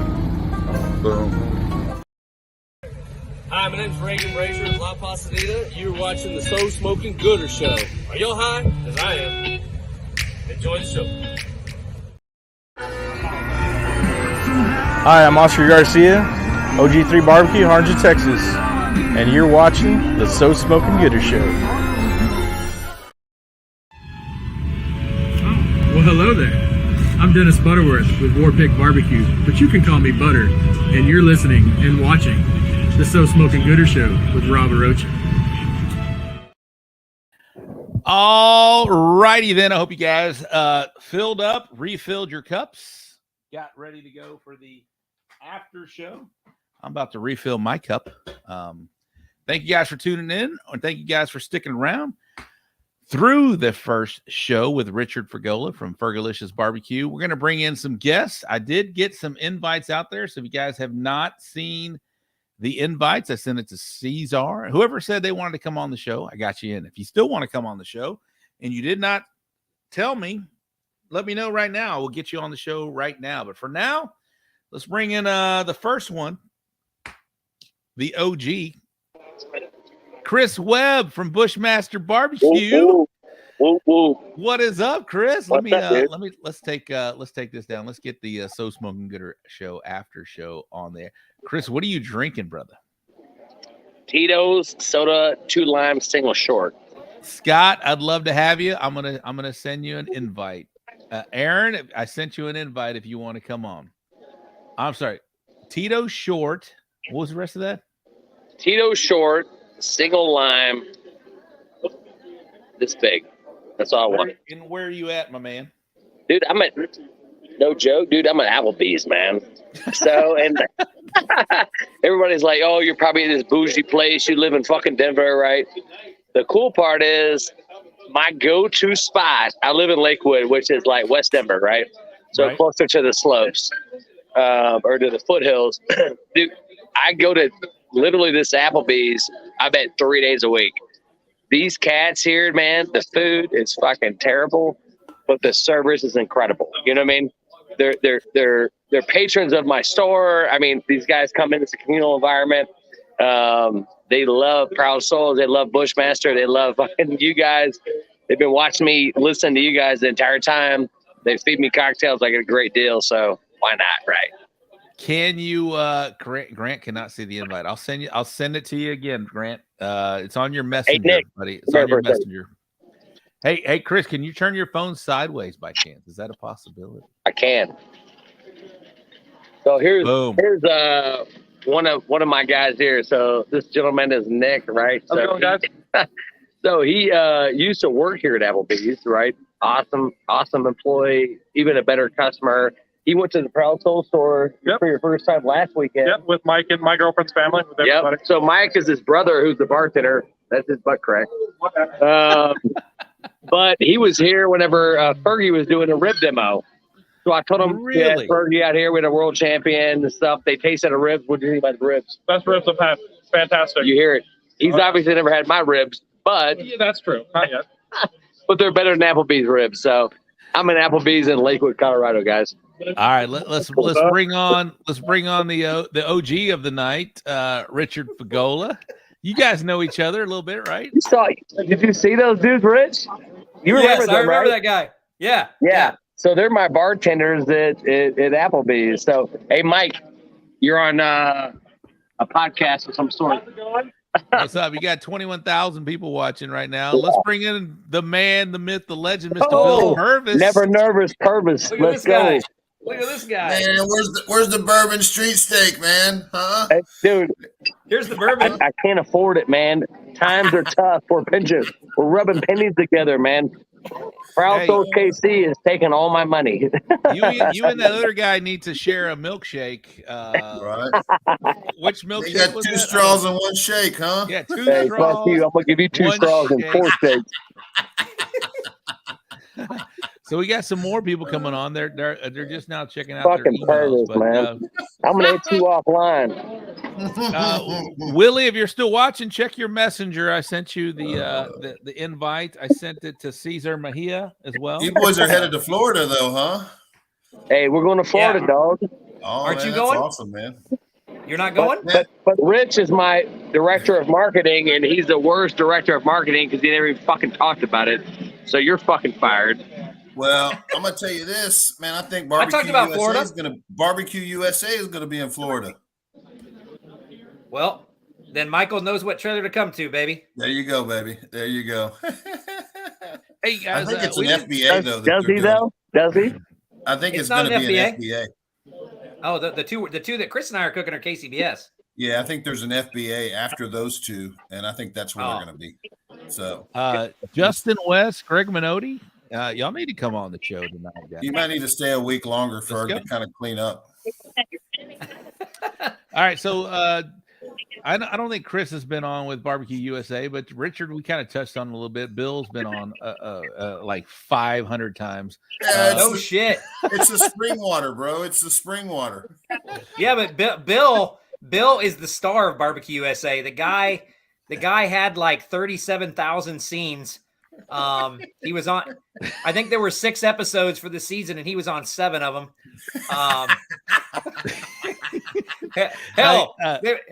They were filming in Uvalde this weekend, and whose drum were they using? Freaking chicken fried. You gotta tell the story about this drum, Bill. I don't think Richard knows or Chris knows what happened to this drum. And it kind of left the lid open a little bit on it. Oh, Yeah, he offered to pay for it. They pulled a Mike Johnson. Messed up chicken fried decal, but I think the drum looks a little cooler now, so I'm just going to leave it. I mean, you know? if Michael Simon did that to your drum, I'd probably leave it. I guess he's a chef. It's got some character now. It's got some Yeah, character. it's got a little Simon character to it, so he's a cool cat. But Thanks yeah, a lot, Food Network. Man, I'm not blaming Michael. I'm bringing, he had 15 people with him trying to help him cook this sausage that he was cooking on it. And, he was just there for the finished part. So I'm going to blame it on the rest of his crew. Michael Simon is now part of the Burn Barrel Club. My God. Which Aaron Leslie is the president. If you guys Aaron is the president. He is the president. We got Grant Coleman from Australia tuning in right now. Schaefer, here he is, right here. Grant, Get how are you, in here. Get Schaefer in here, little bastard. Hey. How are you, Grant? What's up, Grant? Not much. How are you, Rob? Why does it look sunny over there? What time is it over there? It's sunny because it's daylight. It's daytime over here. Hey, Mike, can I get a drink? I'm going to go sit over there so I can be on this mic. So, Grant, are you coming in for Houston? What are your plans for the U.S.? Where are you cooking here soon? No, only this year. I'm coming over mainly for the CBA Invitational. Nice. That's the only one I'm coming over for this year. Nice. Yeah, so only in a couple of weeks' time. So you're going to make it. You're one of the reasons it can become a world championship. That's correct. Man, if you show us, we can't call it a world championship, Grant. So I'll be there, Billy. I paid for the tickets yesterday, mate, so I'll be there. Hey, Billy's going to be there, right? What's that? I'm saying to Grant, Bill's going to be at that contest, so you got to be on the lookout. Definitely will be. Well, Fred's not cooking it, so I think we're okay. Somebody got some feedback. Let me figure out who it is real quick. So I just got kicked out of the bar because I was being too loud. So now I'm going to. All right, probably had nothing to do with their food sucks comment. Shut up, Bill. Okay. All right, it's Ace. Ace has got some serious feedback. That better? Yeah, no, it's not you. It's Ace. Ace, you got some feedback, Bubba. There you go. I think much better. Yeah, I think maybe it was Grant, actually. I think he just turned it off. Yeah, I had the phone. I had my phone on as well. Yeah, there you go. All right. Yeah, so what's up, Ace? We're just going to make this a big party. No, it was me on the feedback. I was Bluetoothing through my stereo, so I ran over and turned the stereo off. There you go. Okay, there we go. Ace, I don't know you. How do you know these guys? Or Richard maybe should introduce you. Go for it, Rich. Yeah, so I was part of an event in November called Mission 0 Hours. They were doing an event called Saluting with Smoke, and it was a barbecue league event, and we did it outside of Chicago. And it was myself, Brad Leininger, Chris Schaefer, Smitty, and Lee Hickel, and we each got to coach. Well, we were supposed to get to coach a branch of military. And so I was with the Army, Smitty was with Navy, and so Ace was the team that was going to cook with one of the guys on the team, the Navy team, to cook with Smitty. And so I got to know him and his lovely wife Rhonda, and we had a good time. We ended up not getting to cook the actual part of that because of weather, and so we just ended up drinking and watching football all day. Yeah, so we drink. Can I tell you something funny about this? So. Yes. So you guys that know me, right? So I spent 15 years, right, in the Army. I went on 5 deployments. I'm a Purple Heart recipient, and Brad hit me up, and he's like, "Chris, I never knew you were in the military." I was like, "How irrelevant are you if that's your body of work?" And he's like, "Hey, next year, buddy, next year." I was like, "Holy shit, we got Fergie over here fucking representing the Army." How do you say you're a nobody without saying you're a nobody, right? Oh my gosh. Schaefer, if you're still watching, we need one more. And I just sent it to Schaefer. We'll see what's going on. Greg Minotti's in the house. What's up, Greg? What's going on, man? How are you? What's up, Greg?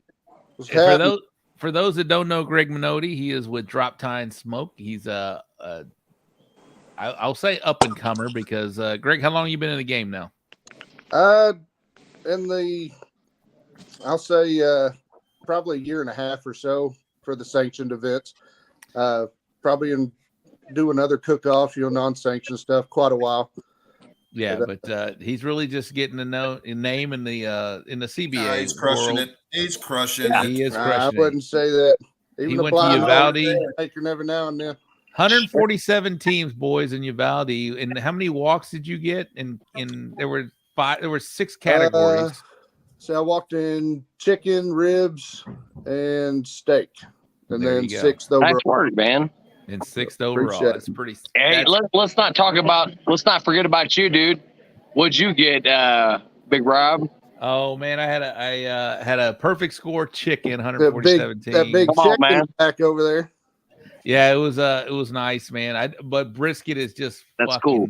It's my anchor. It's killing me. I've had back to back. I had a perfect score rib. I had a perfect score chicken. But brisket is just. It used to be my only call I would ever get. Now it's the only call I'd never get. So it's crazy. I got to figure it out, man. Got to figure it out. I need to get some of that Australian meat, Grant. What you got? You do, Rob. You do. You're overthinking it, mate. You're overthinking it.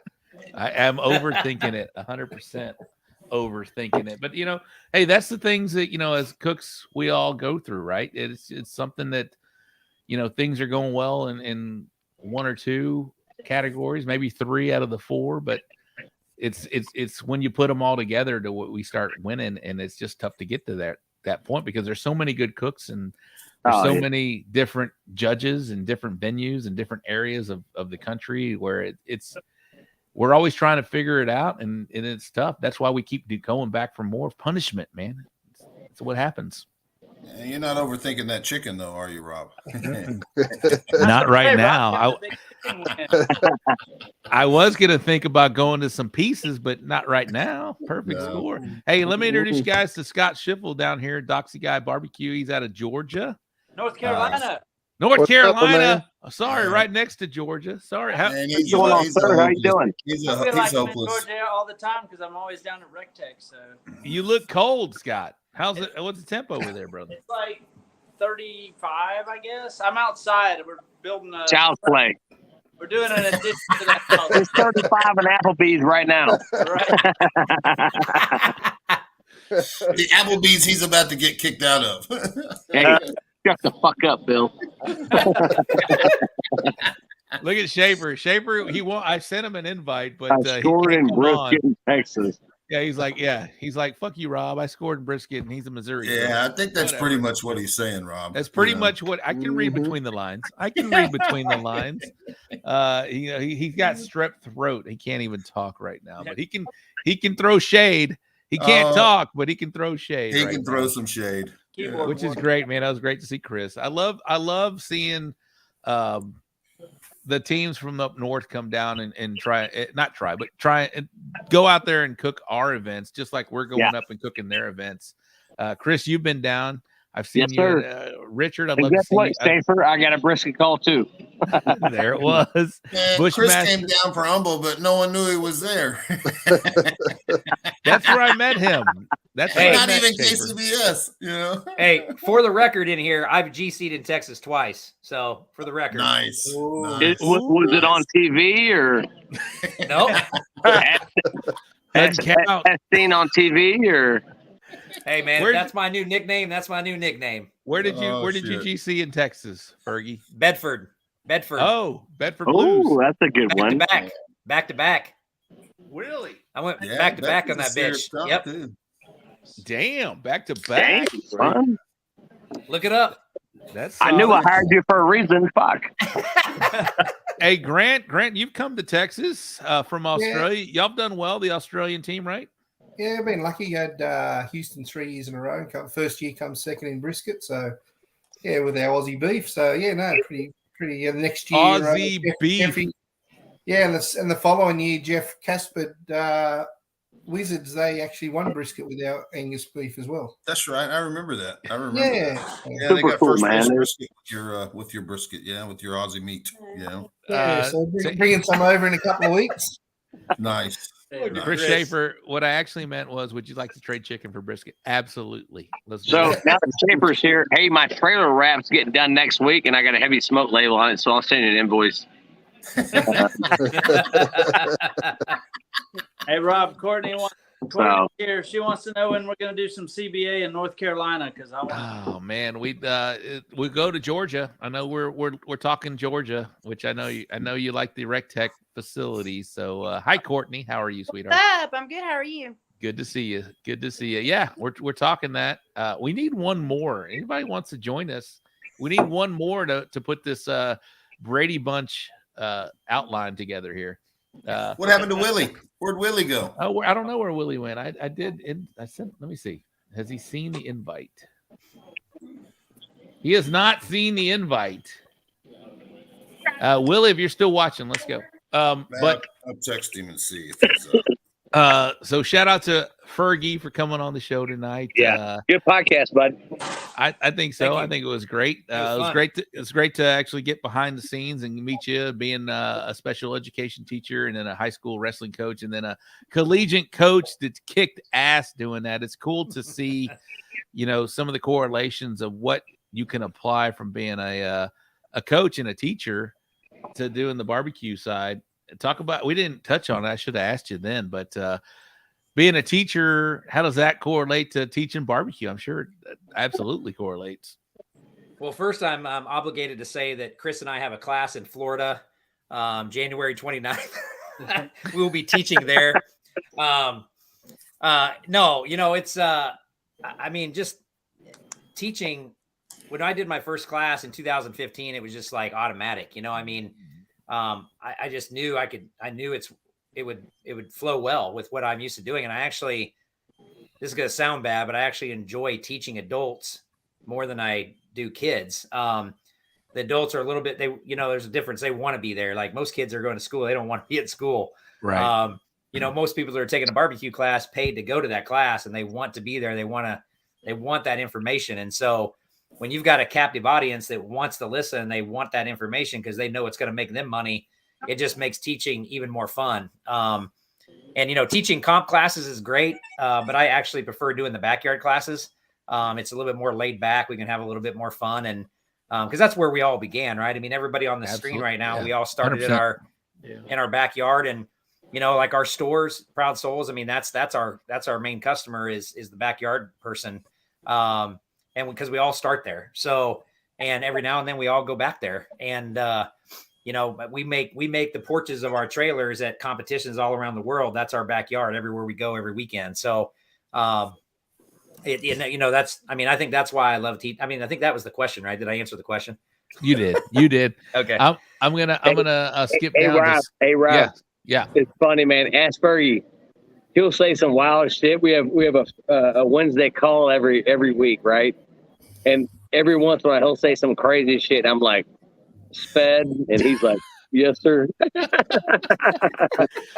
Hey, real quick, I'm gonna skip down to Scott. Scott, you're not a comp cook, so to speak, but you do cook a shit ton. I see all your photos. I have a couple of rectex back here behind me. You do. What do you built this? I actually built this freaking room just like on the Rectech Mafia. They're like all thinking I need to be in some kind of Rectech AA class or some shit now because they're all out here and I built this room just to cook in. Hold on. Let's see it. See, I'm a sick man. I need some. Damn, son. Good, yeah. You are.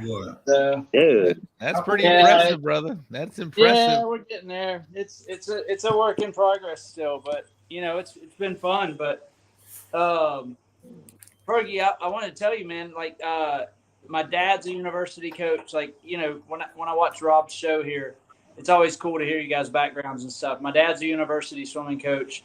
My mother was a special education teacher, so you kind of took both of my worlds and smashed them together. I know what you've been through. My dad freaking hates recruiting. It's awful. He's in a D2 school and it's a swimming team. Nobody gives a shit about swimming. It's football and basketball. So he gets like 2 scholarships a year for 55 swimmers, and it's a tough game to play. So I feel you. I watch my dad go through it every day.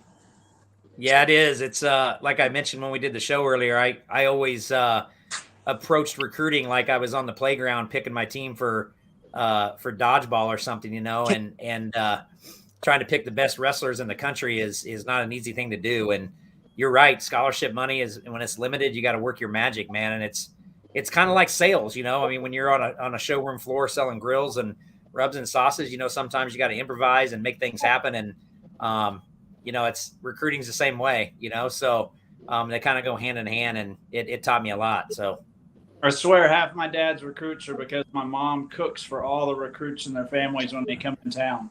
Nice. So I get the cooking thing honest. I get the special ed thing. I get the university cooking or university coaching thing. It's all in my background and all around me all the time. Hey, Scott, real quick. Scott, real quick. What do you get out of watching comp cooks talk about barbecue on this kind of show, man? I mean, I pick up something new all the time. You know, it's just the little things that I pick up that are inching me towards doing it myself. Nice. You know, my focus is really, my focus has been on Doxy Guy Barbecue and kind of providing something to a couple of the guys out there that are using it now, which is exciting. Scott makes sauces, by the way, guys. Yeah. Nice. Trying to self-promote too much, but I like it. It's good. But yeah, I mean, I've got a couple of barbecue sauces, and I've got like 4 guys now competing with them, so it's super exciting for us. And Roddy Trevino's enjoying the Reese's apple of my eye. Yeah, so he's one of them. But yeah, so I mean, it's like, what can I pick up? You were talking last week, I think it was, about chunks in the sauces and stuff like that, and I was really tuned into that kind of conversation because I've got a few more sauces I'm trying to produce out, and hearing what you guys like and don't like, and what works for you and what doesn't work for you, helps a guy like me. All right, what am I going to put out next? And awesome. Am I ready to put out the next thing? Is it going to be solid? I appreciate you tuning in, man. Let's skip over to Greg Minotti. Greg, you said you've been at it for a little while, but competition wise, maybe in the last year and a half, you pretty much dove right in, and boy, did you! You're killing it right now. But talk about that transition from just kind of tinkering around to going full force into it, man. So, my first competition, I think, was Kids Unlimited in Pearland, an IBCA event. About a 60 didn't have any contest. clue what was to be expected or anything. Went in there and got final table on all 3 of my meats, and I was hooked ever since, man. So started learning. I don't get to cook a whole lot because I'm a shift worker, so I work 2 weekends out of the month as it is. So, on days that I was off, I'd practice. I was off, Monday, Tuesday, Wednesday. I was here cooking and trying different shit and messing up a lot of shit, throwing away a lot of bad barbecue, and eventually came pretty good. And, going through kind of the evolution, I agree with a lot of the other guys. I did okay when I was kind of what I'd call a temp cooker, going by, temperatures and stuff. When I really learned how to feel the meat and, whenever it was done, getting that texture just right, whenever I really started doing pretty decent. So, but yeah, no, man, it's been great. Well, you killed it, man. You did a great job last weekend at the Briscoe Ranch Cook-Off at the Crossroads, and just following you, knowing you now for the last, since we met in Hempstead. It's great to see your progress. You're killing it. The guy had a great, he won. You didn't win, but the Triple Crown is a big part of what you and your group do. So killed it out there. So I used to cook, and it's pretty competitive for a non-sanctioned event. I mean, the first one, the big one, that's usually got 280 entries, something like that. And then COVID knocked it down a little bit, and then they got 2 more legs to it. So I cooked with my uncle, Chillin' and Grillin'. I used to be part of his team, and struck out on my own. And so I did the first one with him, and then the last 2 on myself, and ended up finishing second overall in the whole Triple Crown with just 2 of the cook-offs. So. Hey, Wade Carpenter's tuning in. Thanks for all who made it to Uvalde last weekend. I really appreciate it. Wade, you did an amazing job, as always. That is a first-class event. I know that you're going to be well represented when that Food Network show, the Barbecue USA show, comes out featuring the Briscoe Ranch Cook-Off at the Crossroads, because, man, you guys that were there, it's first-class event, man. The guys that weren't there, try and put that on your schedule. Like we said, we had Brad and Chris came down. Greg, you were there. I was there. Bill was there. Man, all I saw was Greg walking by me in the wards. He just kept walking by me. Shit, Greg again? Damn. Hey, I'll take it as I come, baby. Anytime I get it, I'm all over it. But what a cool scene it was. Everybody that got called, a lot of people, we all support each other, right? We are all barbecue guys, and if you don't get that call, you're always clapping for the other guys. But man, it seemed like it was just more so there that weekend. It was a good time, man, for 100%. Willie Richards is in the house. What is up, Willie, with K&R Pipeline? Willie, where are you in a shower? I can't. Are you like Dr. Evil right now? I can't tell. He is Dr. Evil, huh? Wife death where I'm. So these are curtains.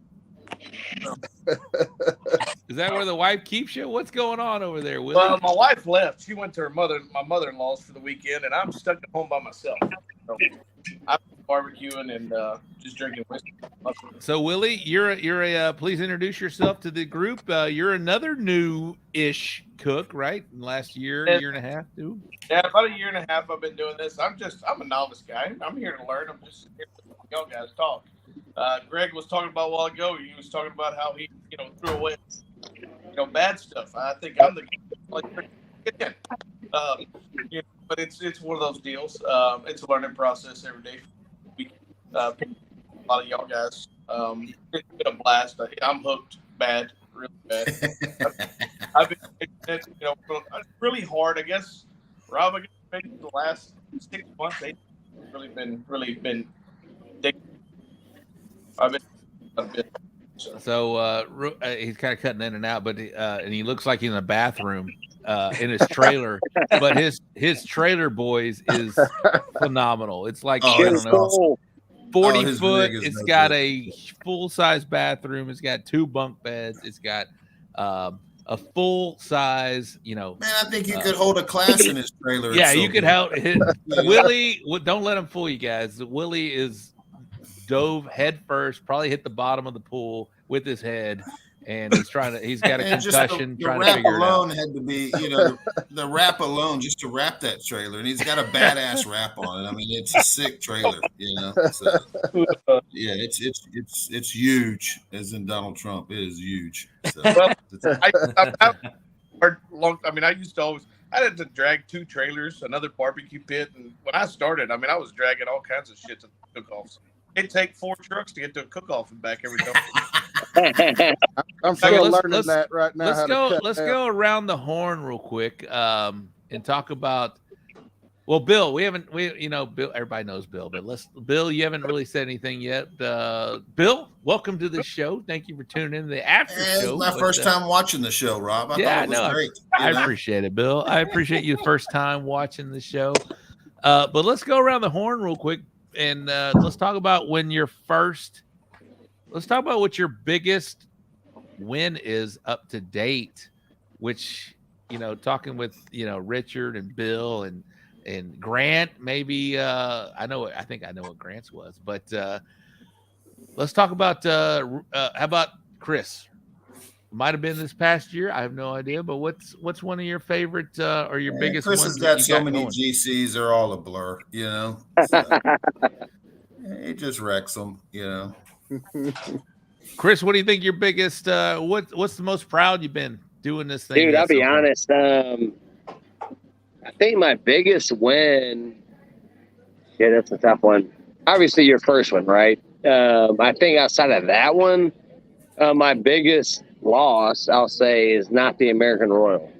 I think my biggest loss I've ever felt was probably in Nebraska this past year. I thought I had an excellent cook. I thought I had the best food I've probably turned in all year, or maybe my life. I think I hit a second brisket, maybe a first place rib, and like a 5th pork, and they shit the bed on my chicken. You know what I mean? And for me, it was so tough because I've been chasing the jack, right? I've won all these GCs and I've never got a jack draw. And so for that one, the reason I drove out to Omaha was the point that I could do an auto, right? And so I left there, RGC that contest with like a 699, we'll say, I don't know what it was, maybe 700. And then it forced me to drive out to Utah, which I love Utah, man. So if you guys ever cooked Utah, Montana, Wyoming, dude, beautiful country, awesome people. And I was able to pull out a GC there with only 2 calls. So I had 2 really high calls, and I GC'd that one. I would say to me, this one and honestly Utah was probably my biggest win in 2021. So or 2022, I'm sorry. But it was cool because I was able to get the auto there. I'd already RGC that contest, and I finished like 10th the year before. So I think the judging out there on the West Coast is a little dodgy, but I was able to pull it through. But it was nice going from an RGC, what I thought was an auto in Nebraska, and then driving literally the next week another 1,000 miles out to Utah and kind of closing the deal on that one. To me, that's a special contest. So that's probably my favorite one. That's awesome. Bill Purvis. Man, I don't know. I do think that there was, when COVID happened and we closed down, and kind of Richard talked on it earlier, how a lot of us were traveling. And my first KCBS contest up there in Eden, Oklahoma, and I hit a first place rib, and I was like, man, maybe I ought to try this KCBS thing, and of course, Chris is talking to me, me and Chris are messaging because I've known him for a while, but I thought, if I got 6th place overall, first place rib, maybe I ought to cook some more of these KCBSs. And I told Phil, hey, man, screw Texas. I'm going to go on the road and start chasing some of these guys down and see what can happen. And, man, I had a great season in KCBS. So, I finished 10th overall. And, granted, I walked at the Royal, and San Antonio Rodeo was probably pretty memorable, being that I RGC'd on a Tuesday. So, hey, yes, you did. That was pretty epic. It ain't never over till it's Tuesday, baby. And I'll say this about you, Bill. I think my best memory of you, sir, outside of just our friendship, was whenever we went down to Mississippi. So if you guys remember back in 2020, there was a hurricane that came up through Mississippi, and it was me, Bill, Fred, and Lee Hickle. And so we went out there along with Brad and Chris Schaefer. But we kind of had this little Texas compound. I was like the only outside guy. But Bill, tell me, if it wasn't blowing 120 to 20 miles an hour, dude, it was crazy. I was cooking still under a 10 by 10 tent then. And my poor wife had to walk my boxes, and there were ants floating along the water, man, and it was cool. And it was cool to see Bill. Bill didn't win that one, but he RGC'd that one, and that was my best Bill Purvis moment by far. Man, that was my first KCBS RGC. Was that? Yeah, one. That was cool to see, man. All those guys were chasing points, so it was pretty special that all of them. It was special. I think that was in October or so. So that was very cool. Hey, Grant, talk about the Australian barbecue scene over there, and then lead into your favorite call or one of your most memorable calls. Yeah, in Australian Barbecue Alliance, and they have probably about 30 comps a year over here, all across Australia. We have to travel a fair way.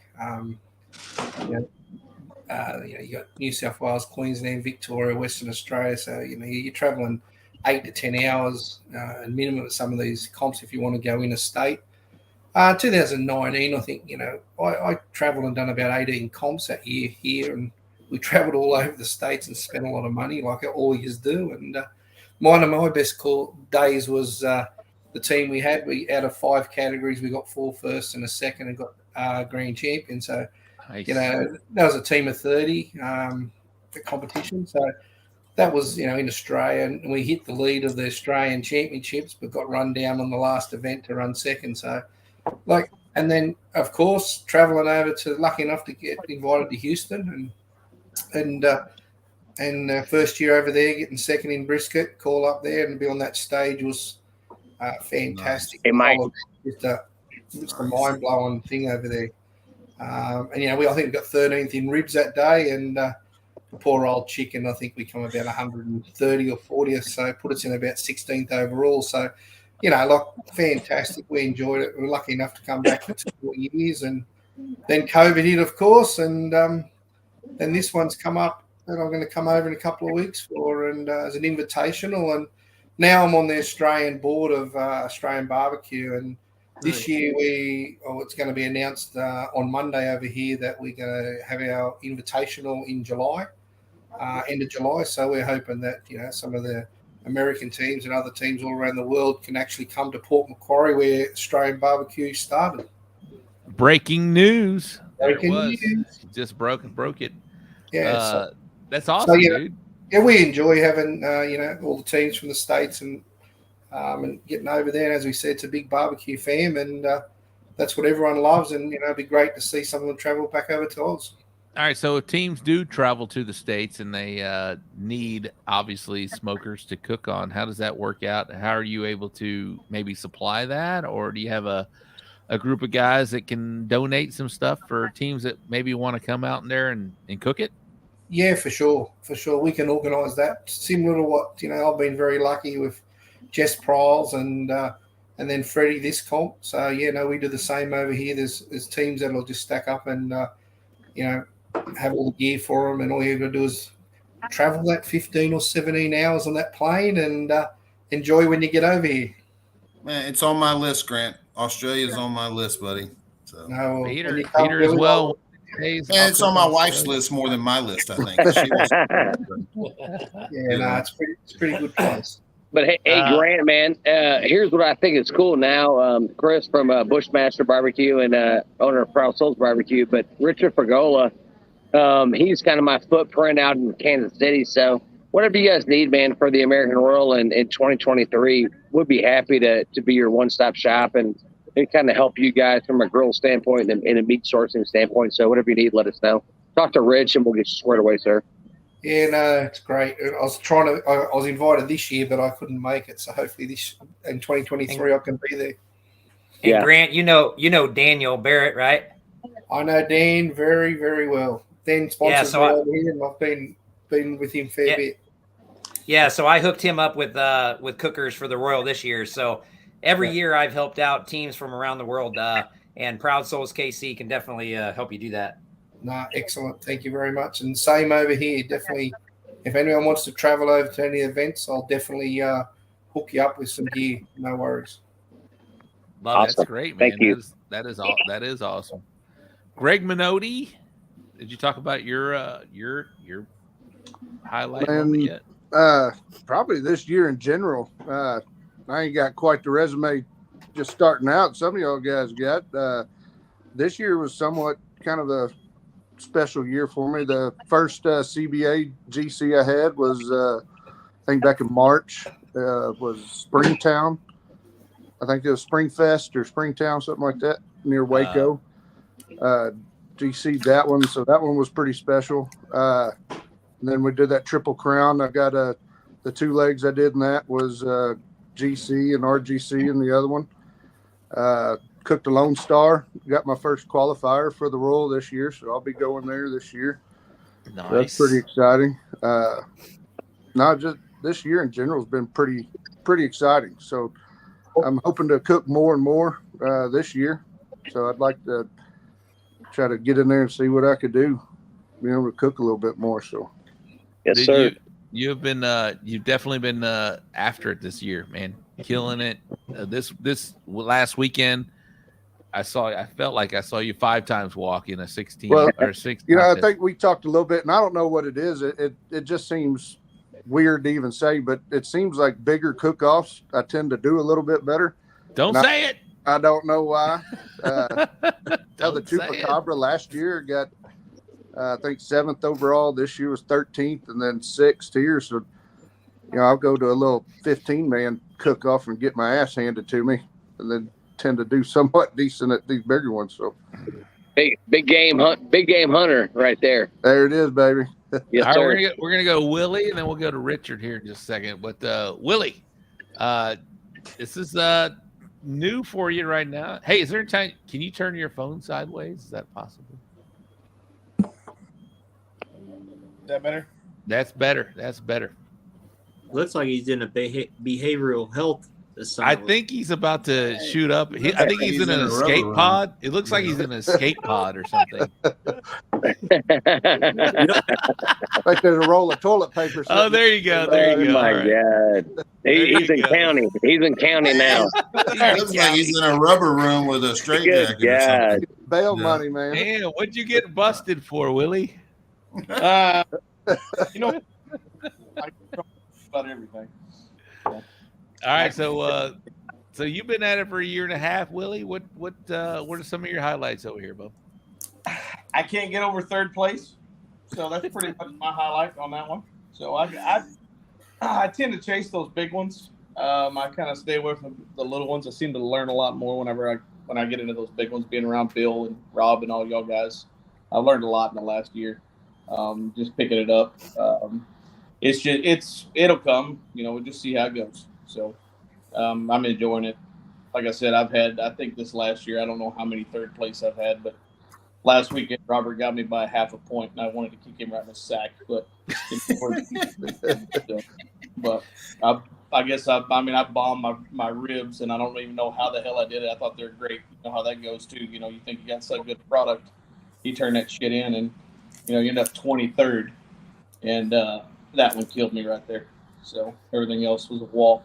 And once it's like anything, man. Once you get over that hump, it's like it's getting over it, and then once you finally get over it, it's like nothing, right? And it's like it's this big challenge, and once you do it, it's you'll be there. Oh yeah, man. Willie's freaking close, dude. He's always there. He's always top 5. He just hadn't hammered them down for some reason. Just a little unlucky because he's always top 5. He's always there. He's always top. It's difficult. I mean, it's a learning thing. I mean, it's those little bitty things that I pick up every time, we go somewhere. But I think if you listen to like Ferg, how long did you cook? How many? It sounded like a couple of years before you got your first GC, huh? Yeah, 3 years. Yeah.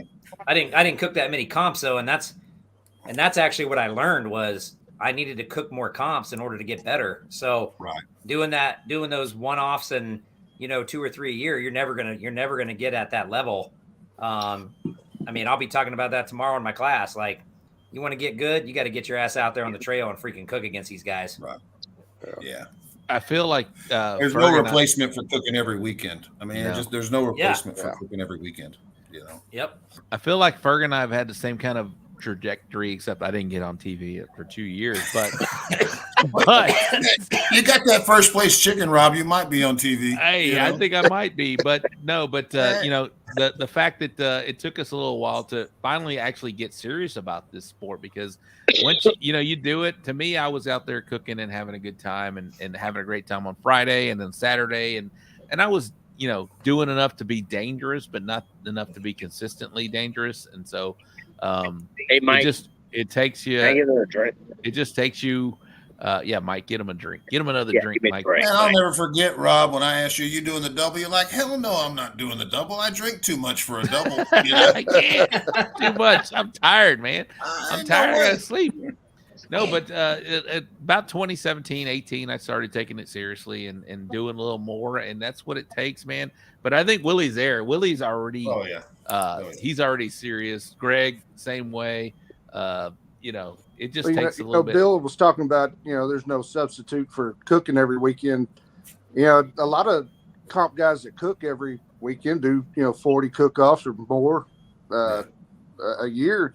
That's practicing to them, I don't have that luxury. So I was just to be able to try to compete or hang with some of those guys. That's where I'm fucking shit up in my backyard over here, just trying to get it right there. That was my substitute for not being able to cook every weekend, was just trying not to lose that edge, make sure that feel, and just trying to be able to compete with some of those big guys, Man, who's going to New Waverly next weekend?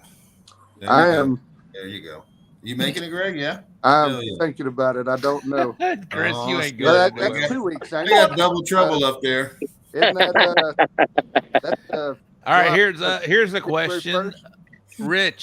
Richard, if you could talk to yourself when you were just beginning in barbecue, what advice would you give yourself? Oh man. The first thing I want to say is make sure you have a lot of fucking money. Yes, sir. You know, Damn, make sure I you should have have asked this show on the actual show part. Yeah, make sure you got a diesel truck. You know, make sure you got the shit you need to be successful, man. I mean, it's when I started out, I didn't have none of that shit, and you struggle when you don't have that shit. I mean, it's when you're going with you know, a Unless little you're Colorado. Bushmaster, you know. Hey, I bought a trailer. I finally bought a trailer. He's got a trailer now. He's big time. Yeah. He's gonna be the Just SN on stacking out TV. easy up. Hey, I love that. I have one more. I have one more money in that trailer. I paid for that 10 times. Yeah, that'd be my advice, man. Is you know, it is not you know, not for the lighthearted person to go out and cook competition barbecue, man. I mean, you gotta have tough skin. You gotta be willing to take a lot of fucking shit, man. I mean, it's I mean everything. I mean, imagine this group of people standing around somebody's trailer. Everybody's going to be talking shit and having a good time and drinking, and you got to be able to manage all of that when you're at a contest. And people that are getting into barbecue, they have no clue what's about to fucking happen. Yeah. And when they hit one, they're like, when they leave and go home, they're like, holy shit, what just happened? Yeah. Grant, same question. What would you tell yourself to better yourself? The Grant that does barbecue now versus the Grant that just started out. The main thing is, I think, you know, as they say, you got to have a lot of money and you got to have good product.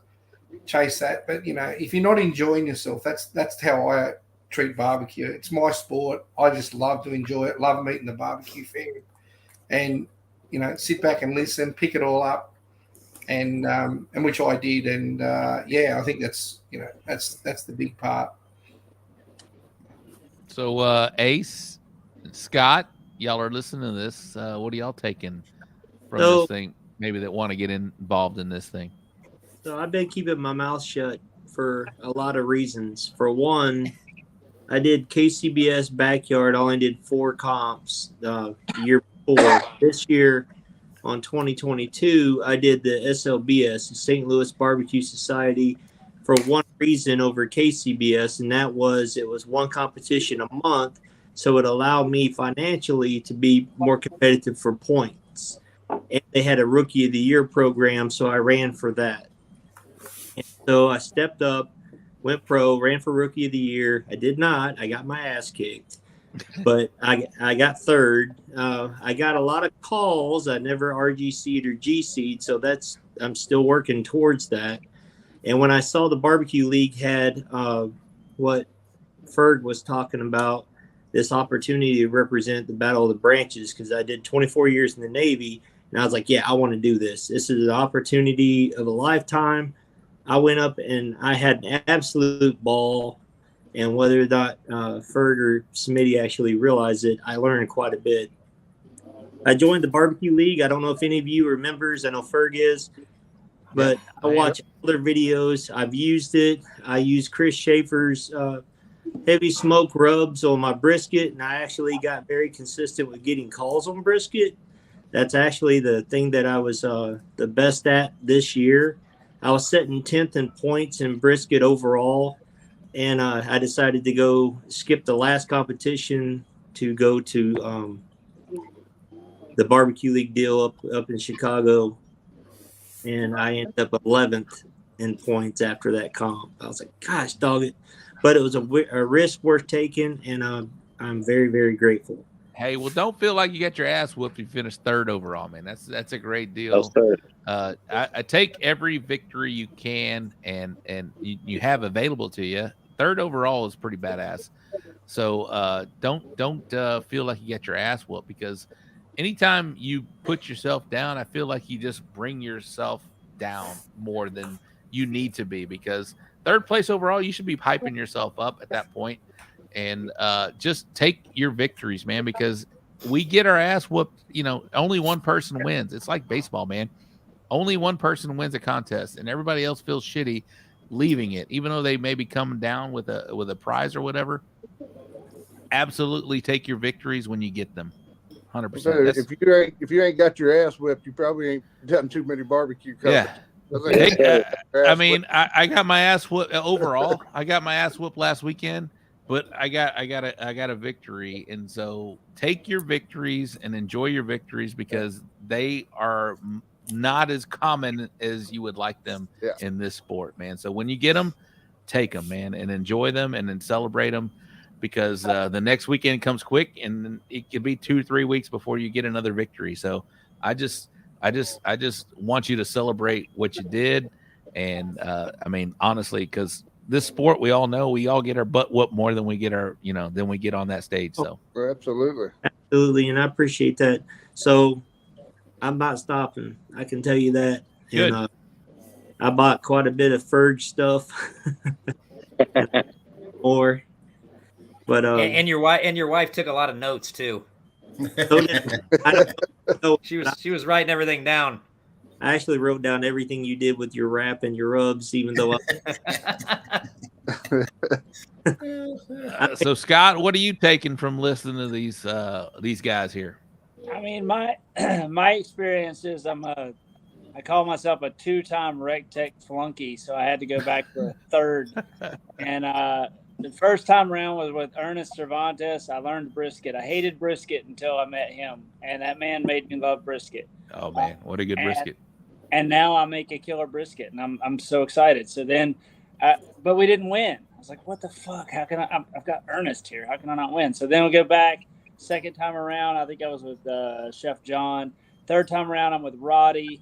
We finally won, right? And so I'm like, okay, now I got the itch. So now it's watching you guys for a couple of years and just I'm a student. I'm constantly just a student and paying attention and looking and going, all right, what do I got to do to make this happen before I come jumping into this thing? I know I'm going to get my ass kicked, and it's fine. I don't have. We all get our ass whooped. You get more failures than successes for sure. It's like baseball, man. Right. But I want to come in and go, you know what? I did something fucking incredible, and the judges were just wrong. 100%. Brian Keene, he said, hey, Rob. Everybody knows. I don't know. I know Chris does, but Fergie probably doesn't know. Hey, Rob, I wear short shorts, by the way. Hey, Rob, if Stacy said if your shorts get any shorter, he's going to start sleeping with you instead of Bobby. And if they're any shorter, they'd be a thong, I think. I don't know if they can get any shorter. Boys, I don't know. Y'all want to keep going? I don't care. But I love the fact that we're all hanging out. This is what barbecue is all about, getting to meet people from across the country. We're sitting here with Richard Fergola from KC. We got Chris Webb from fucking Colorado. Scott is in Georgia. Ace, where are you at, bub? I'm just north of St. Louis in a little town called Quincy, Illinois. How cool is this? We got Grant in Australia. And then we got Bill and Greg and Willie all in this Houston area. I mean, this is pretty damn cool. And the fact that we're all celebrating and bringing us together with barbecue, I think is just amazing, man. It's pretty cool. And Chris is in a fucking Applebee's. Yeah. hey guys, I will say one thing. I think my biggest takeaway from this whole competition barbecue thing is high tides raises all ships. And so what I mean by that is no matter the same anybody, surround yourself with great cooks, great mentors. Richard's a great mentor of mine. Now we're partners, etc. Rob, me and you talk, Bill, me and you talk early on in your KCBS career. But I think if you can find somebody who's legitimately your freaking friend, let's bounce ideas off each other. I think that's the greatest thing we can ever do for each other. So I think that's what it is. We're not necessarily competing against each other, but we're competing against ourselves, right? So I think that's a great deal. Surround yourself with a small network and let's all rise to the top. So that's kind of my takeaway from this whole group. Yeah, that's right, Chris. Just one thing there. When I first come to the States in Houston, Denny and Corey Mikes, I went up to their restaurant and they give me a bit of a quick cooking class in the boys and showed us everything. And the last thing that Denny said to me, he said, well, here's your rubs, here's your sauces. If you can cook, you can win. So Yeah. that's the first. Just drove in there and met him through Jess Prize, and that was our opening in the US, and it's just amazing. And that's why I keep telling everybody it's no different in Australia to America. Everybody. Yes, sir. And Yeah, the I think mics, and the mics, they're incredible people, man. They're really good people. They're great people. I think it's very cool because it's not like I'm not scared of Bill Purvis. I'm not scared of Richard Fergola. I'm not scared of Rob. You know what I mean? But it's like if I can just take something from each of these guys and kind of twist it, right? I think that's the hype, right? You know what I mean? I tell a lot of people my success is, early conversations with me and Bill Purvis. I mean, I think he learned a lot from me, but I also learned a lot from him, and it was awesome.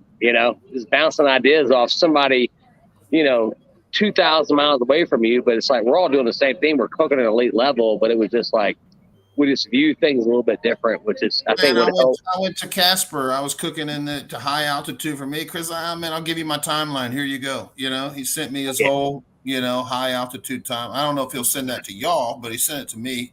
So But no, it was man. Everybody helps everybody. We're all trying to beat the judges, really. Yes, sir. We're all trying to score against the judges. So, Bill, you just nailed it on the head. I mean, like Chris Webb, love the guy. I've seen him grow. And the fact that whenever the invitational was happening and you were getting those calls, I was like, holy shit, Chris is going to win this thing. And we were all happy. Yeah. No, I'm not saying. No, I thought I mean, Bill, stop laughing. Man. That's not what I was getting at. What I was saying was like, exactly. Fuck you, Bill. No, what I was saying was that we were all sitting there. I was like, holy shit, Chris has got, and we were all so happy for Chris because we all could have been there. I thought we all turned in.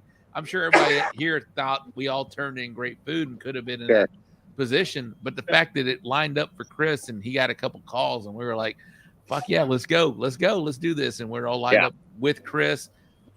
It's just cool to see your friends walk, right? Yeah, I mean, I think that's the whole point, 100%. I mean, Rich was right next to me. I mean, I felt like when I won, he won. I mean, when I hit that 180 brisket down there, it was like, holy shit. I mean, and Rich tasted a brisket. It was a great brisket, but but it's a 4-meat contest, unfortunately. That's the way it works. Watching Ferg's feed at the Invitational. I'm like, man, I wish I was there. Yeah, it was awesome. It was. We were pretty jacked up in the Proud Souls corner, man. Yeah, I would have brought the bourbon, that's for sure.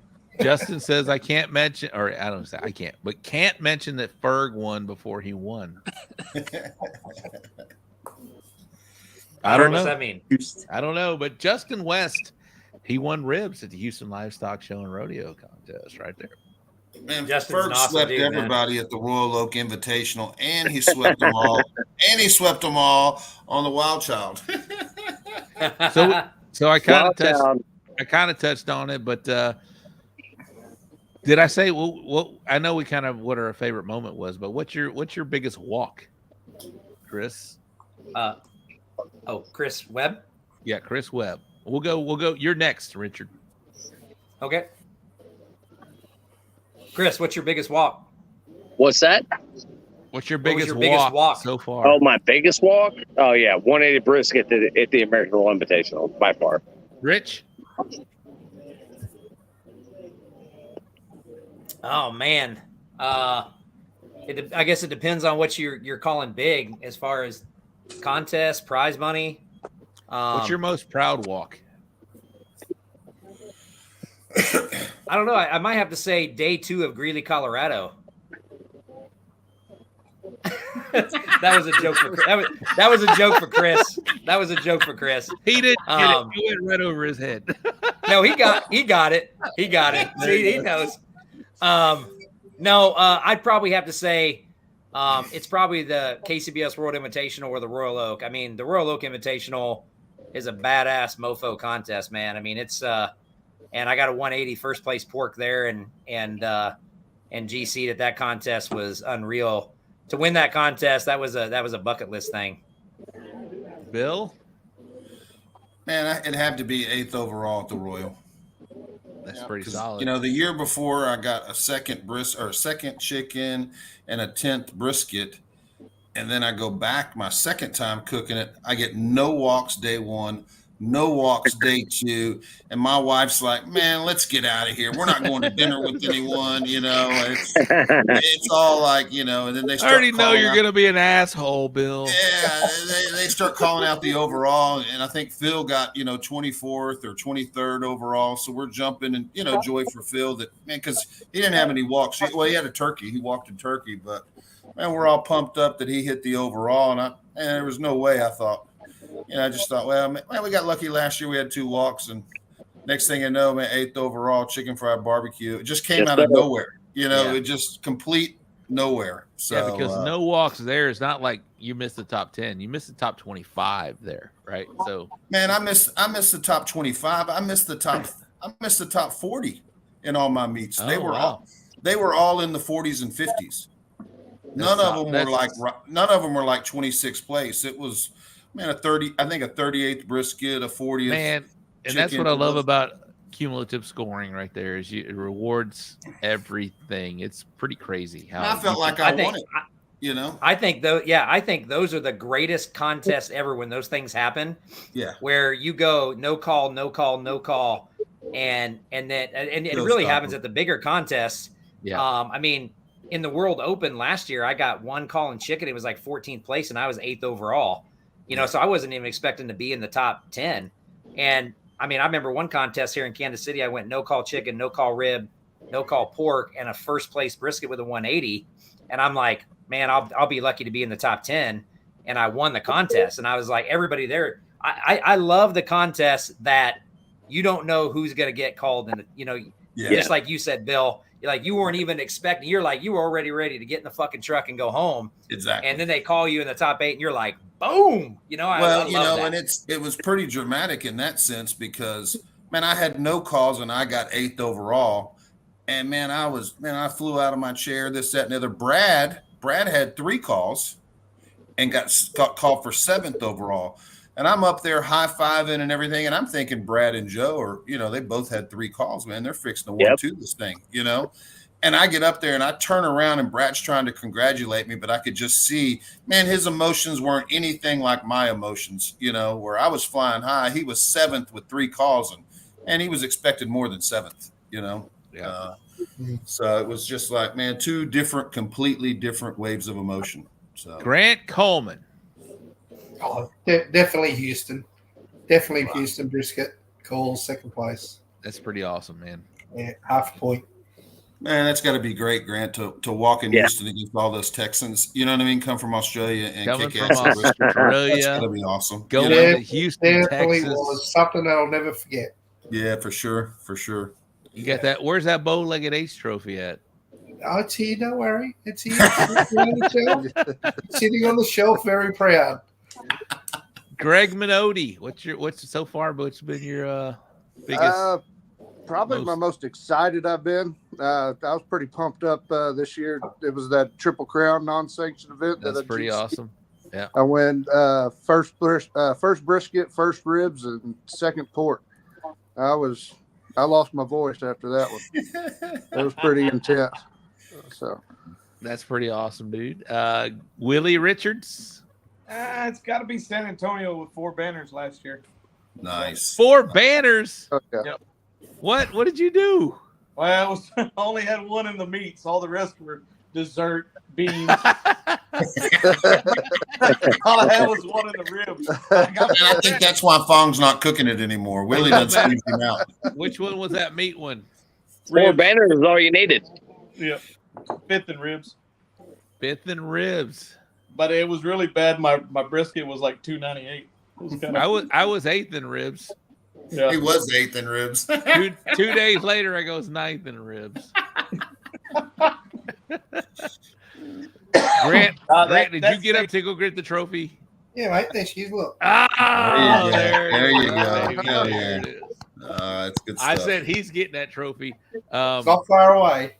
Man, I don't know. I think mine is the I honestly think, I don't know if it's just because it's the most recent, but that last weekend with that first place chicken in that venue with 200 or 147 teams. Yeah, that was awesome. It was pretty cool, man. Greg, you were there. Bill, you were Hey, there. That was pretty I tell you, lively. that wasn't it? Briscoe, man, that has a different atmosphere to Doesn't it there, it? brother. That's there's a lot of people stacked in that little auditorium they had. And How many you think they were in It was there? great. Your wife was Right. crying, man. It was awesome, Rob. yes, You know, that was it awesome really seeing cool. y'all get up there and do And the that. fact that the Food Network was there, and hopefully Yeah, we get for sure. hopefully we get a little snippet on the show. But man, that was cool. They asked for our name and afterwards. So, Nice. If you want to know how to get on Food Network more, just stick after and Chicken Fried will have plenty of tips for that. Man, I pulled out my can of duck fat and everything, and they didn't even come by my shit. I had 2 hands full of duck fat right here. So I've decided. I don't know I don't know how it matters or if it matters or what it matters, but I've decided to be more social on social media. Where people are like, I thought you were kind of social. I mean, I'm really not. But I am going to do more TikToks, more Instagram, more. I may show my booty in a thong or something. I have no idea what I'm going to do, but you're about an inch away. Another inch, damn it, boy. Man, if you bend over the right way, we might see everything. Maybe so, bro. Maybe so. But yeah, that's. I think I don't know if it matters, Richard. I know you kind of mentioned it. You really didn't mention that, but Bill, I don't know if they're picking up on your Instagram, but I thought the teams that they had this weekend were great. I like the teams. I love the teams, but some of them haven't been cooking in over a year, so I don't know how they chose or whatnot. So, well, I think it helps too. As a lot of us cooks, we tag them and stuff like that. I mean, we want this to stick around, not just to necessarily be on the show, but to bring attention to barbecue. And we tag them on these social media platforms, and hopefully, they'll keep doing these seasons and stuff. I will if that'll help me. If that'll help me get on a show, I'm in. Let's go. Peter, I wouldn't be surprised if he doesn't already have one. He's just not saying it. He ain't wearing those short shorts for no reason. He probably doesn't have any on right now. No. Yeah, maybe not. Maybe not. Well, boys, I think we're gonna wrap this up, man. I think this was fun. I hope you guys enjoyed this the whole time. Yeah. Hey, give your wife a hug. Hope she's feeling better, bud. Yeah. Thank you. I appreciate that. She, my wife just went through some surgery, but she's fine. Don't worry. She's good. What's that? You listening, you cuthead Stacy, I think he wants to be on the show, but Stacy who? Brenneman?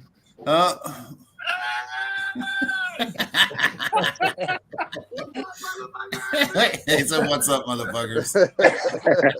Hey, Bighorn Cookers, baby. Yeah. Next week there is also no cook-offs on Saturday. So if y'all want to join us again next Friday, let's do it again, guys. I'm down. What are you doing, dog? See you in a few weeks. New Waverly. Oh, well, that's in 2 weeks. Next week there's not. Next week is not New Waverly. Merry Christmas. Love you. Yeah. Hey, but guys, thank y'all for coming on the show. Richard, you were amazing guests on the show. Chris, Great thank you job. very much. Yes, Scott, sir. I appreciate you. Ace, good to meet you, buddy. Greg Coleman, all the way from Australia. Thank you Good very to much. meet you, Bill Zol. Purvis, always a mainstay on the So Smoking Gooder Show. Willie, I got to get you more often. Thank you very much. Free And Willie. Greg Minotti, the man, killing it right now in barbecue. Guys, thank y'all very much for coming on the show. Thank y'all for being a part of this thing. I appreciate you guys. Yeah, We're trying to thank grow you. this. We're trying to grow this outside of Texas.